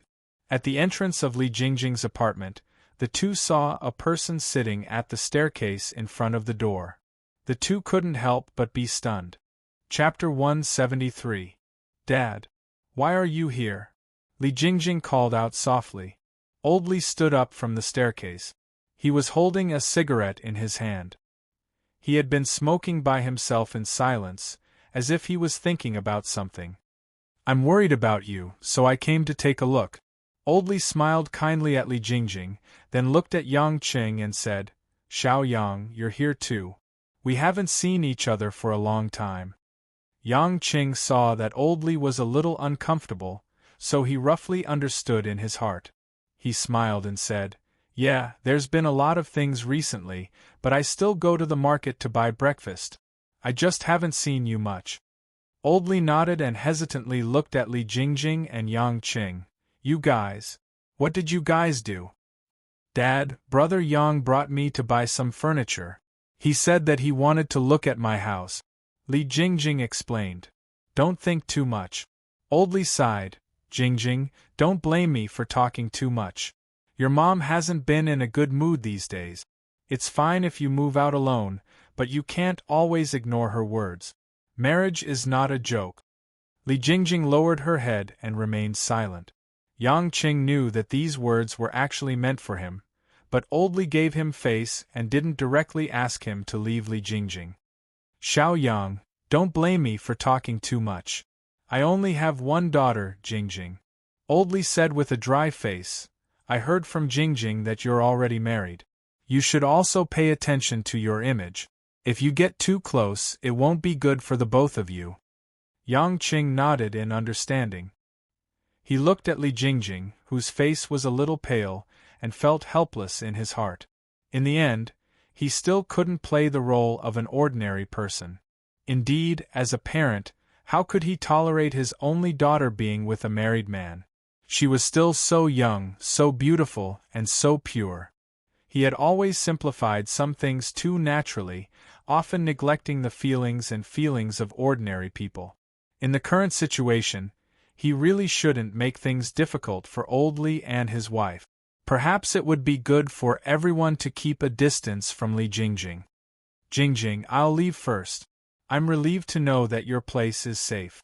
Listen to your father and don't let your mother be worried," Yang Qing said. Li Jingjing's eyes were a little red, but she replied softly, "Got it." Yang Qing didn't stay any longer. After saying goodbye to Old Li, he left the apartment. On the way back to the company, Yang Qing recalled a lot of the happy scenes he had with Old Li's family when he had just returned to the country.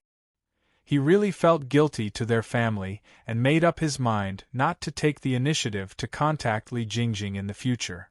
Back in the company's office, a group of female public relations workers were busy and anxious. Even the youngest girls, who usually couldn't stay idle, were either working hard or trying to communicate gently with customers through the phone. Yang Qing suddenly felt that he was a bit different. It was fine when everyone was idle, but when they were busy like this, it was a bit awkward for him to be an idle person in the office. Walking to his seat, Yang Qing turned on the computer. After playing games for a while, Zhao Hongyan, who was the closest to him, took a document and walked to Yang Qing's side. She put it on Yang Qing's desk and said, "Yang Qing, help me give this document to Sister Mingyu in the office. I'm going out to see a customer." "Thank you." After saying that, Zhao Hongyan twisted her buttocks wrapped in a red short skirt and carried a small handbag, and hurriedly ran out. Yang Qing smiled speechlessly. He picked up the document and went to the door of Lu Mingyu's department head office and knocked on the door. "Please come in." Yang Qing opened the door. This was the first time Yang Qing entered this office after Mo Qianyi left. Now the woman sitting in the department head's chair had been replaced by Lu Mingyu. Seeing that the mature female public relations worker, who was bullied by department head Ma, had become one of the company's top executives, Yang Qing sighed. Time really flies. Lu Mingyu was facing the computer screen, her hands typing something on the keyboard. When she saw Yang Qing enter the door, she was a bit surprised, but then she smiled gently. "This is what Hongyan asked me to give to you. She's busy seeing a customer." Yang Qing put the document on the desk. Lu Mingyu nodded, "Thank you." Seeing that she was busy, Yang Qing turned around and was about to leave. But just as he was about to walk out the door, Lu Mingyu stopped him. "Yang Qing, can you do me a favor?" Lu Mingyu asked. "Of course, I'm the most free person in the entire department," Yang Qing said with a smile. Lu Mingyu pursed her lips and rolled her eyes at him. "Here's the thing. In the afternoon, I plan to go to the autumn fashion show to meet with the person in charge of Donghua technology. The models from various modeling companies are already in the mock show. I want to confirm the progress of the venue layout and see how the models are doing. Can you accompany me? Although she was already the department head of the company, Lu Mingyu didn't buy herself a car. On the one hand, it was the financial problem of her family. On the other hand, it was better to take a taxi than to buy a car in Zhonghai. Naturally, Yang Qing didn't have any objections. Although he didn't know why Lu Mingyu wanted him to accompany her, it was more comfortable to be a driver than to sit in the office and be a different kind of employee. After Lu Mingyu packed up, the two of them left the company and went to the Zhonghai International Convention and Exhibition Center that was rented for the autumn fashion show. When they arrived at the Convention and Exhibition Center, Zhang Ming, the person in charge of the project from Donghua Technology, was already waiting at the door. He was a middle-aged man in a white shirt and had a good appearance. He was 1.8 meters tall and could be considered a high-class white-collar worker. When Zhang Ming saw Lu Mingyu, he was obviously a bit excited. But when he saw Yang Qing, who accompanied Lu Mingyu, his expression seemed to be unnatural. Lu Mingyu signaled to Yang Qing with her eyes. Yang Qing suddenly realized that no wonder he was suddenly called along.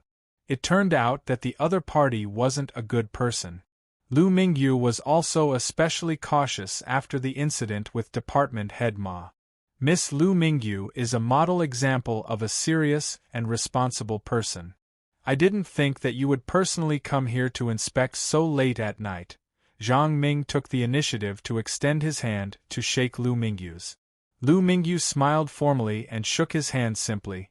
A model can't make any mistakes on the runway. The degree of compatibility with the runway is also very important. If I don't see the final result, my heart will always be uneasy. Zhang Ming felt that Lu Mingyu was wary of him, and his expression became more and more unpleasant. He directly forced a smile and made a gesture of invitation, leading Lu Mingyu and Yang Qing into the venue. As soon as they entered the convention and exhibition center, the strong lighting effect made Yang Qing feel that the entire space was like a scene from a magic movie.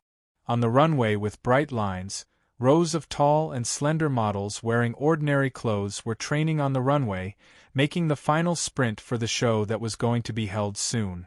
Because the modeling company was international, many of the models on the runway were blonde Westerners, which made Yang Qing feel a little nostalgic. After all, in the past, most of the women he saw were Western women. The director of Donghua Technology, Zhang Ming, knew that he didn't have a chance to get close to Lu Mingyu today, so he gave a simple reason and directly left. After Lu Mingyu brought Yang Qing around the convention and exhibition center, she let out a sigh of relief and said with a smile, "Looks like there's no problem. The stage and lighting have achieved the desired effect. This task can basically be completed."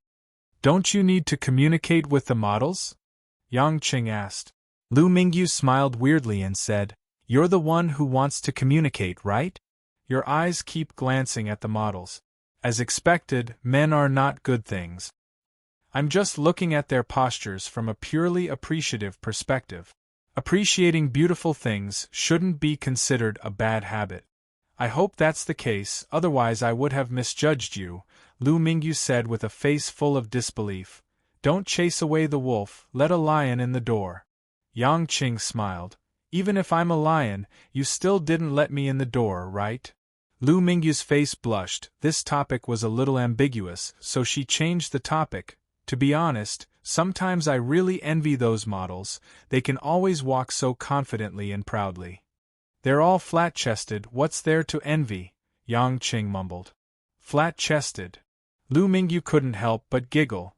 The reason why most of these international models don't have big breasts is so that they can better support all kinds of fashionable clothes. Now that you mention it, they're like a pitiful airport. "They're all bones, I can't feel anything when I touch them." Yang Qing lost interest. "As if you've really touched them before." Lu Mingyu rolled her eyes at him in disdain. Yang Qing chuckled. How could I not have touched them before? I've touched them quite a bit, but it's meaningless to say it out loud. Actually, rather than saying that I envy their work, it's more like I'm envious that they can freely display the beauty of young girls.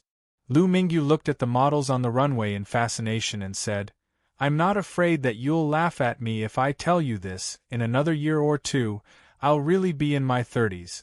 But I haven't even worn a set of sexy clothes, I've never been in a relationship, not to mention those crazy and exciting things that young people do nowadays. Sometimes when I think about it, I've been muddle-headed all these years. Didn't you have a boyfriend for a few years?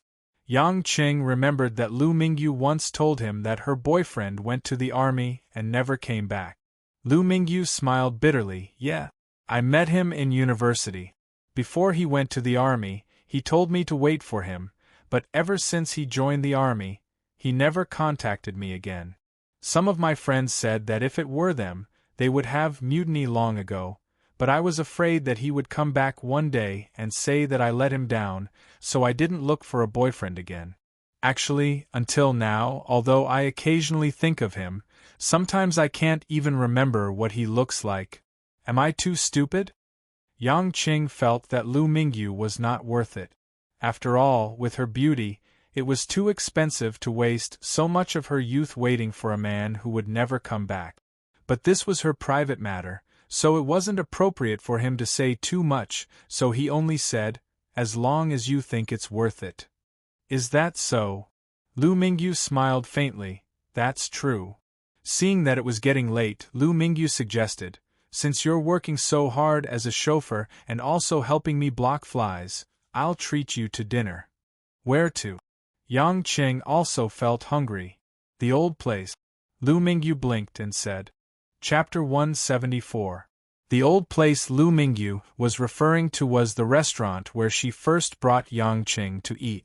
It was also the restaurant where Yang Qing came to eat alone and met Li Jingjing and Jiang Shuo. After calling his mother Wang, Yang Qing drove Lu Mingyu to this local famous Chinese restaurant. After entering a corner of the hall, the two sat down. After ordering, they naturally began to chat. But not long after, Lu Mingyu, who was laughing happily, suddenly showed a shocked expression on her face. She stood up from her seat with a whoosh. Her eyes were looking in the direction of the restaurant's entrance. Sister Mingyu, what's wrong? Yang Qing puzzledly turned his head and looked in the direction Lu Mingyu was looking at. When he saw the person walking towards him, Yang Qing first felt a sense of déjà vu. After thinking about it carefully, he remembered that it was the female PR from another company that he and Lu Mingyu had met the first time they came here to eat. It was Wang Yu, whom Yang Qing had teased and called Matsushima Kid. Wang Yu was not wearing a professional suit. Instead, she was wearing a light pink floral dress and white high heels. Her petite and exquisite body, coupled with her eyeshadow and red lips, was indeed full of feminine charm.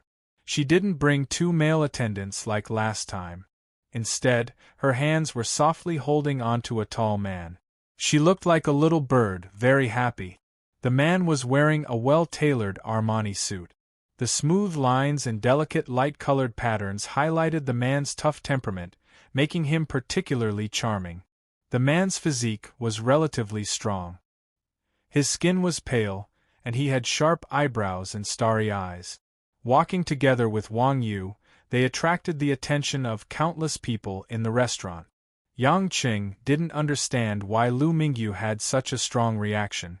Even when she saw Wang Yu, a competitor in the same industry, last time Lu Mingyu was very calm and did not panic. But at this moment, when Lu Mingyu looked at the man and woman walking slowly, her mature and beautiful face turned green and white, and her breathing was abnormally short. At this time, Wang Yu and the man, who were approaching, finally noticed Lu Mingyu, who was standing there. Because she had just been appointed as the head of the public relations department, Lu Mingyu's attire was much more restrained than before.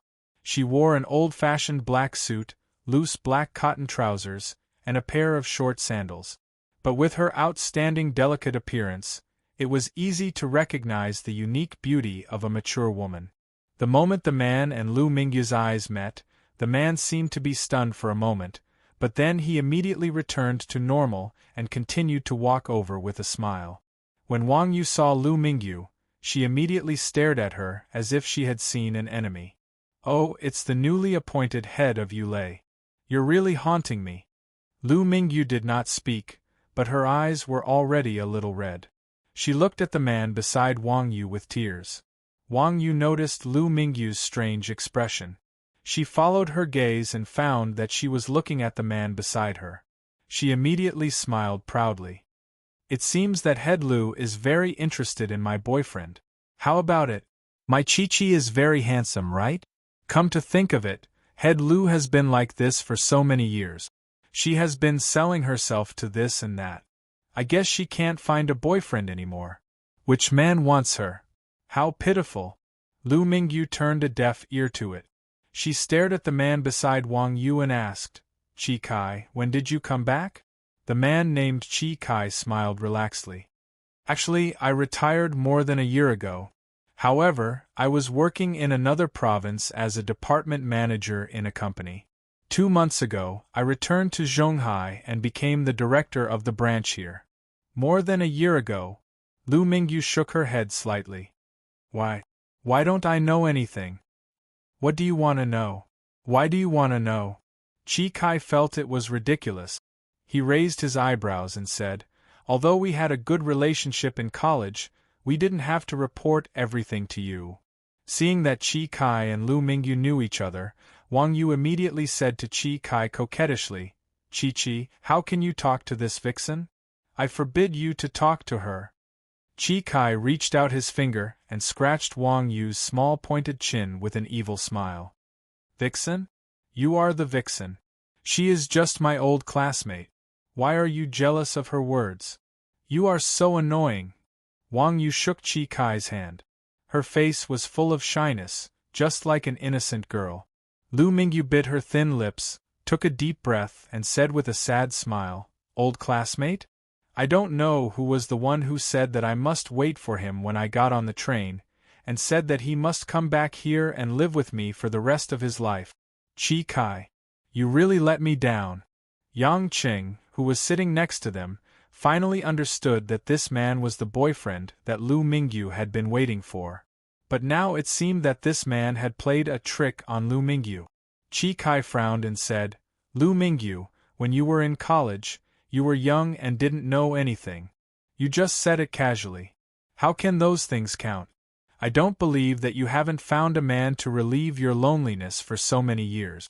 Nowadays, it's normal for a beautiful woman to have 3 or 4 male lovers.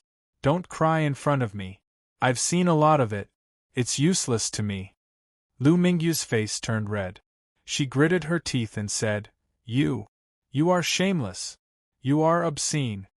Chi Kai snorted coldly and said, "Lu Mingyu, although we are old classmates, you should pay attention to your image. You have to be responsible for saying such words in public. There is nothing between us. When we were in college, we were just a little closer. The most I've done is hold your hand. We haven't even kissed, let alone touched your body. You want me to hold you in the palm of my hand and wait for so many years to come back and marry you? You're taking it for granted." That's right, that's right." Wang Yu, who had already understood what was going on, was very excited. She continued to mock Lu Mingyu. "And here I thought you had some sort of relationship with my Chi-Chi. We're just holding hands and you want me to like you? Lu Mingyu, you're too shameless. Chi-Chi only loves me now. You old woman, get lost." Lu Mingyu held back her tears and sneered, "Chi Kai, you have good taste. I was blind. I misjudged you. However, you don't seem to have good taste either.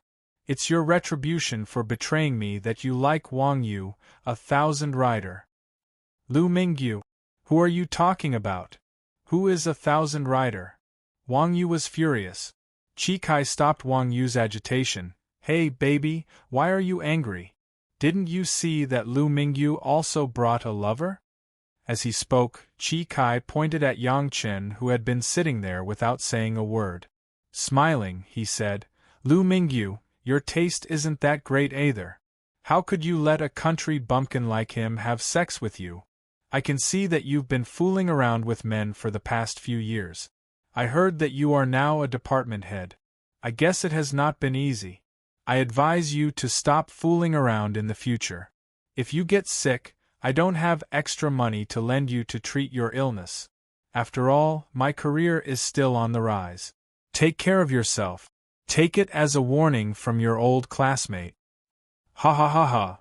Wang Yu laughed happily. Chi-Chi well said. I love you to death. Then, Wang Yu jumped up and kissed Chi Kai on the cheek. She looked at Chi Kai coquettishly, revealing an intoxicated expression. Chi Kai looked provocatively at Lu Mingyu and Yang Qing, and said with a smile, Let me tell you, Lu Mingyu, I have returned to Zhonghai. In the future, I will take root in this area. Don't spread your nonsense everywhere. I have never given you a promise, and I have never asked you to give me a promise. You don't have any evidence to back up your nonsense. I think it's more or less just your delusion. You better behave yourself. Otherwise, don't blame me for being rude to you. After saying that, he gave Lu Mingyu a warning look and pulled Wang Yu away. Wait. Yang Qing, who was sitting a moment ago, stood up unwillingly and stopped Chi Kai. Chi Kai turned around and asked with an arrogant smile, What? You want to stand up for your woman? Be a coward? Yang Qing glanced at Lu Mingyu, who was standing at the side with an ashen face. Sighing, he said to Chi Kai, I'm an outsider, so it's not my place to ask about the matter between you and Sister Mingyu. But you said that Sister Mingyu is my woman. I have to declare that she is not. There is nothing between me and Sister Mingyu. Moreover, what you said just now was insulting to me. This should be considered a personal attack. You must apologize to me now. Apologize. Chi Kai seemed to have heard the funniest joke and said happily, Kid, do you know what kind of soldier I was in the army? What? I'm a field soldier, a special force. I specialize in capturing criminals. I've killed quite a few people, Chi Kai said coldly. Yang Qing shook his head. That has nothing to do with me. I am asking you if you apologize. Apologize? I didn't say anything wrong. Why should I apologize? I won't apologize. What can you do to me? You better apologize. I don't want to make a big deal out of this and affect everyone's meal here, Yang Qing said as he looked around. Chi Kai snorted coldly. Your words sound like fart to me. Let me tell you, if you dare to act like this in front of me again and ask me to apologize, I will knock you down on the spot. Without waiting for Chi Kai to finish speaking, Yang Chen, who was standing at the same spot, suddenly took a step forward and appeared in front of Chi Kai.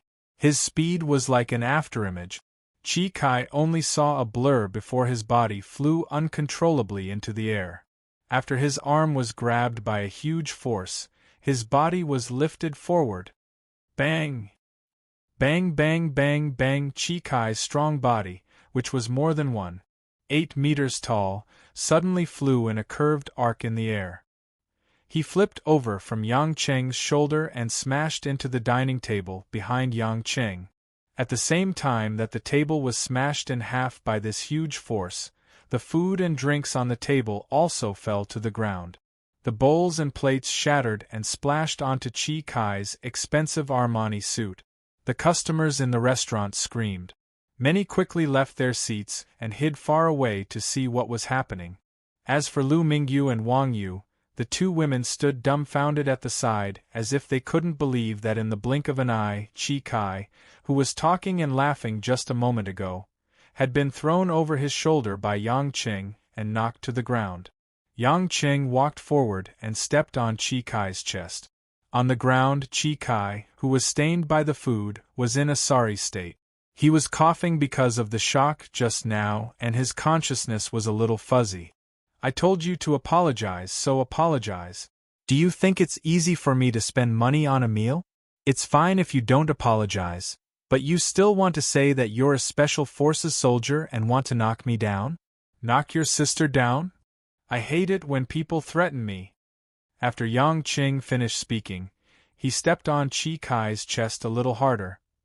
Chi Kai spat out a mouthful of blood, staining the white shirt on his chest. Chapter 175. The manager of the restaurant rushed to the scene, and almost fainted when he saw Yang Qing stomping on Chi Kai until he vomited blood.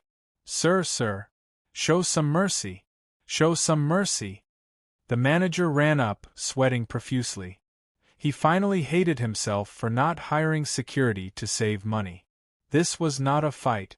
This was murder. Yang Qing released his foot and took 2 steps back to let the manager help Chi Kai up. Chi Kai struggled to stand up. His physique as a soldier from the Special Forces was still very robust. However, Yang Chen's kick had also made him spit out a mouthful of blood. Although his muscles and bones weren't injured, he wouldn't be able to recover in a short period of time. He would need at least 10 days to half a month to recuperate. Wang Yu, who was still in a daze, immediately ran to Chi Kai's side and pushed the manager aside to help Chi Kai up. She cried and asked, Chi, are you okay? Chi, are you okay? How can I be okay after vomiting blood? Chi Kai roared at Wang Yu with his blood-filled mouth. However, he started coughing violently as soon as he finished shouting. Yang Qing turned around and asked Lu Mingyu, do you still want to eat? Lu Mingyu had already been pulled back to reality by Yang Qing's sudden outburst. She looked at Yang Qing worriedly and shook her head slightly. No, don't worry about him. Let's go. Yang Qing walked out of the restaurant after he finished speaking. Chi Kai was furious. If he were to leave after the fight, where would he put his face? So he shouted, You! Stop right there. Yang Qing turned around with a weird smile and asked, What? Want revenge? Chi Kai felt an inexplicable sense of fear from Yang Qing's cold gaze. The thought of attacking was instantly extinguished. He gritted his teeth and said, I will call the police. Just you wait and see. Up to you. Yang Qing didn't care at all. Even if Chi Kai was crippled, the police wouldn't do anything to him, not to mention that he only made Chi Kai spit out a mouthful of blood. The attitude of the Yellow Flame Iron Brigade could be seen from Flower Rain's intervention last time. At the current stage, they were unwilling to move, and they did not dare to move. This was also the situation that Yang Qing was happy to see. Seeing that Yang Qing was about to leave, Lu Mingyu didn't care too much. She took out 2 100 yuan bills and gave them to the restaurant manager. Then, she quickly followed him out. The guests who stayed in the restaurant pointed their fingers at Chi Kai and Wang Yu, and most of them whispered about Chi Kai's bad luck. They were also very curious about the identity of Yang Qing, who had just walked out of the door. He was so unscrupulous in beating people in front of so many people. Wang Yu had always been someone who cared about her reputation. Seeing that Chi Kai's face was ashen but he did not move, she pouted coquettishly, Chi. Look, that person is looking down on you. How can you tolerate this? Hurry up and call the police. Didn't you tell me that Deputy Chief Liu of the West Side Police Station is your father's friend? Ask him to do you a favor and kill that adulterous couple. Being provoked by Wang Yu, Chi Kai also put aside his concerns about Yang Qing. He snorted coldly and took out his phone to make a call. Soon, a middle-aged man's cheerful voice came from the other end of the phone. Haha, Chi Kai, I heard from your father that you've returned to Zhonghai? Not bad, I even wanted to call Uncle Liu. Uncle Liu, don't mention it. I've only been back for such a short time, and I've already been set up. What? Who dares to set you up? Uncle Liu will help you. Chi Kai smiled proudly. Uncle Liu, just now I was eating at the Cantonese restaurant near your police station, and I was accidentally kicked by a man. You have to do something about this. He must have eaten a bear's heart and a leopard's gall. You dare to cause trouble here? Don't worry, Uncle Liu is here. Chi Kai, tell me that man's name, and I will immediately check it for you. Chi Kai looked at Wang Yu, who had shaken hands with Yang Qing before, and knew Yang Qing's name. So she quickly told Chi Kai. Chi Kai said, his name is Yang Qing, and he works for Yulei International. Uncle Liu, this is related to the personal safety of ordinary people. Such a person should be put in prison for more than 10 years. On the other end of the phone, Deputy Director Liu agreed with a smile, but not long after, he suddenly made a sound, and then there was no more sound. Chi Kai frowned, feeling that the situation was not very good. Uncle Liu, are you there? Why aren't you talking? Have you checked? Chi Kai. After a long time, Deputy Director Liu said slowly, "You've just returned to Zhonghai, don't cause trouble. Some things, if not serious, just let it go. Young people should not be rash. Take a step back, and the world will be clear. Uncle Liu, this matter, just let it go." Uncle Liu. You can't do this. Why do you suddenly want me to let it go? Chi Kai, I'm about to have a meeting.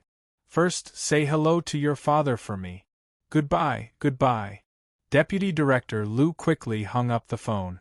Chi Kai angrily threw the phone on the floor tiles. What the hell is this meeting?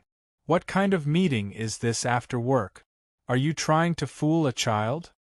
Chi Kai clenched his teeth and said. Seeing that her plan had failed, Wang Yu disdainfully said, I think your relationship is not strong enough.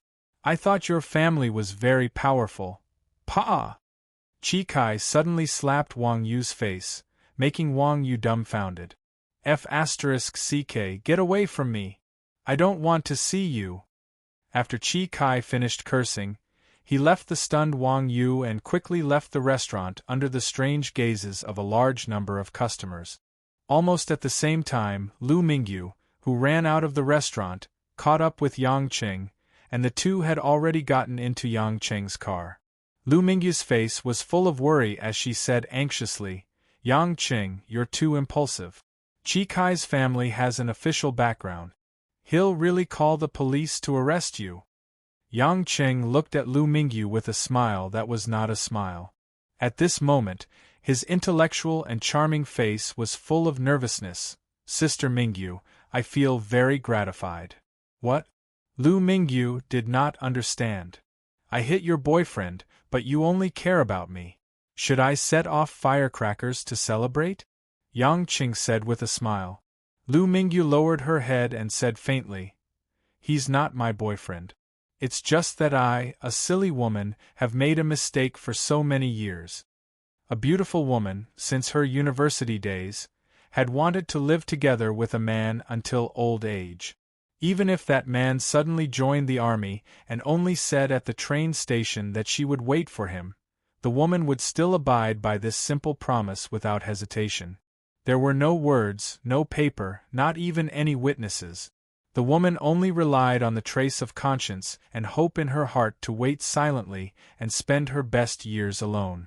But when that man appeared again without warning, he told the woman that her waiting was simply ridiculous. The man had never really wanted to reunite with her, and even spared no effort to hurt the woman with tricky and vicious words in order to clear his responsibility. Yang Qing felt that if it weren't for Lu Mingyu, who had rich social experience and a generous nature, if it were any other woman, she would have already wanted to commit suicide by jumping off a building at this moment. Sister Mingyu, you're much stronger than I thought. Yang Qing said sincerely. Lu Mingyu smiled sadly. If I'm not strong, do you want me to cry on the spot? What's the use of crying? It'll only make others laugh at me and make a woman like Wang Yu happy. I'm not that stupid. It's just 7 or 8 years, I can afford it.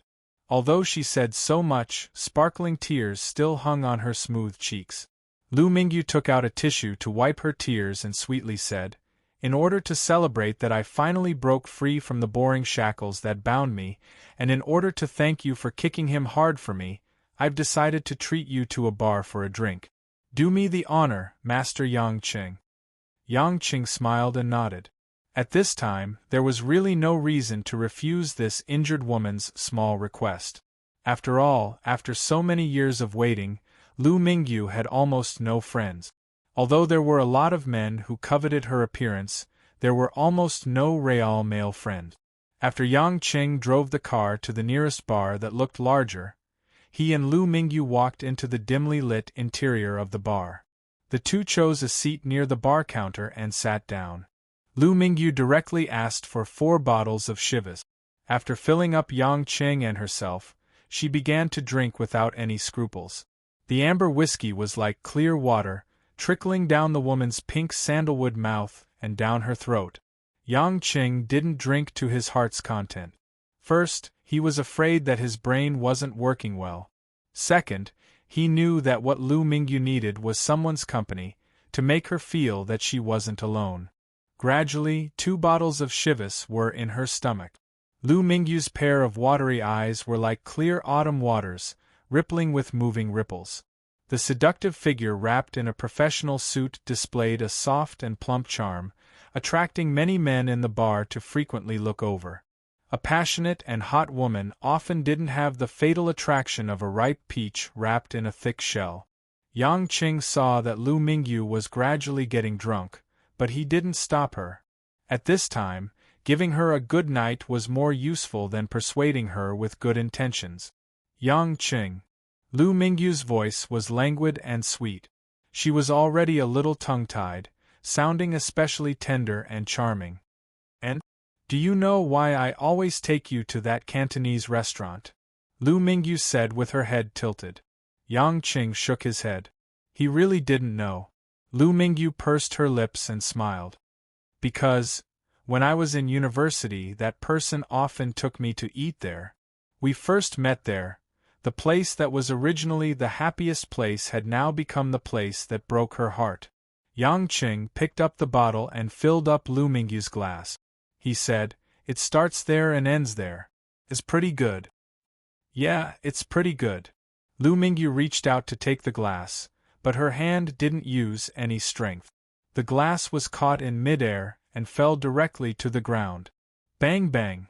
The sound of glass breaking was heard. Lu Mingyu stared blankly at the spilled liquor on the ground for a while. She leaned on the table, her shoulders shook, and she cried loudly.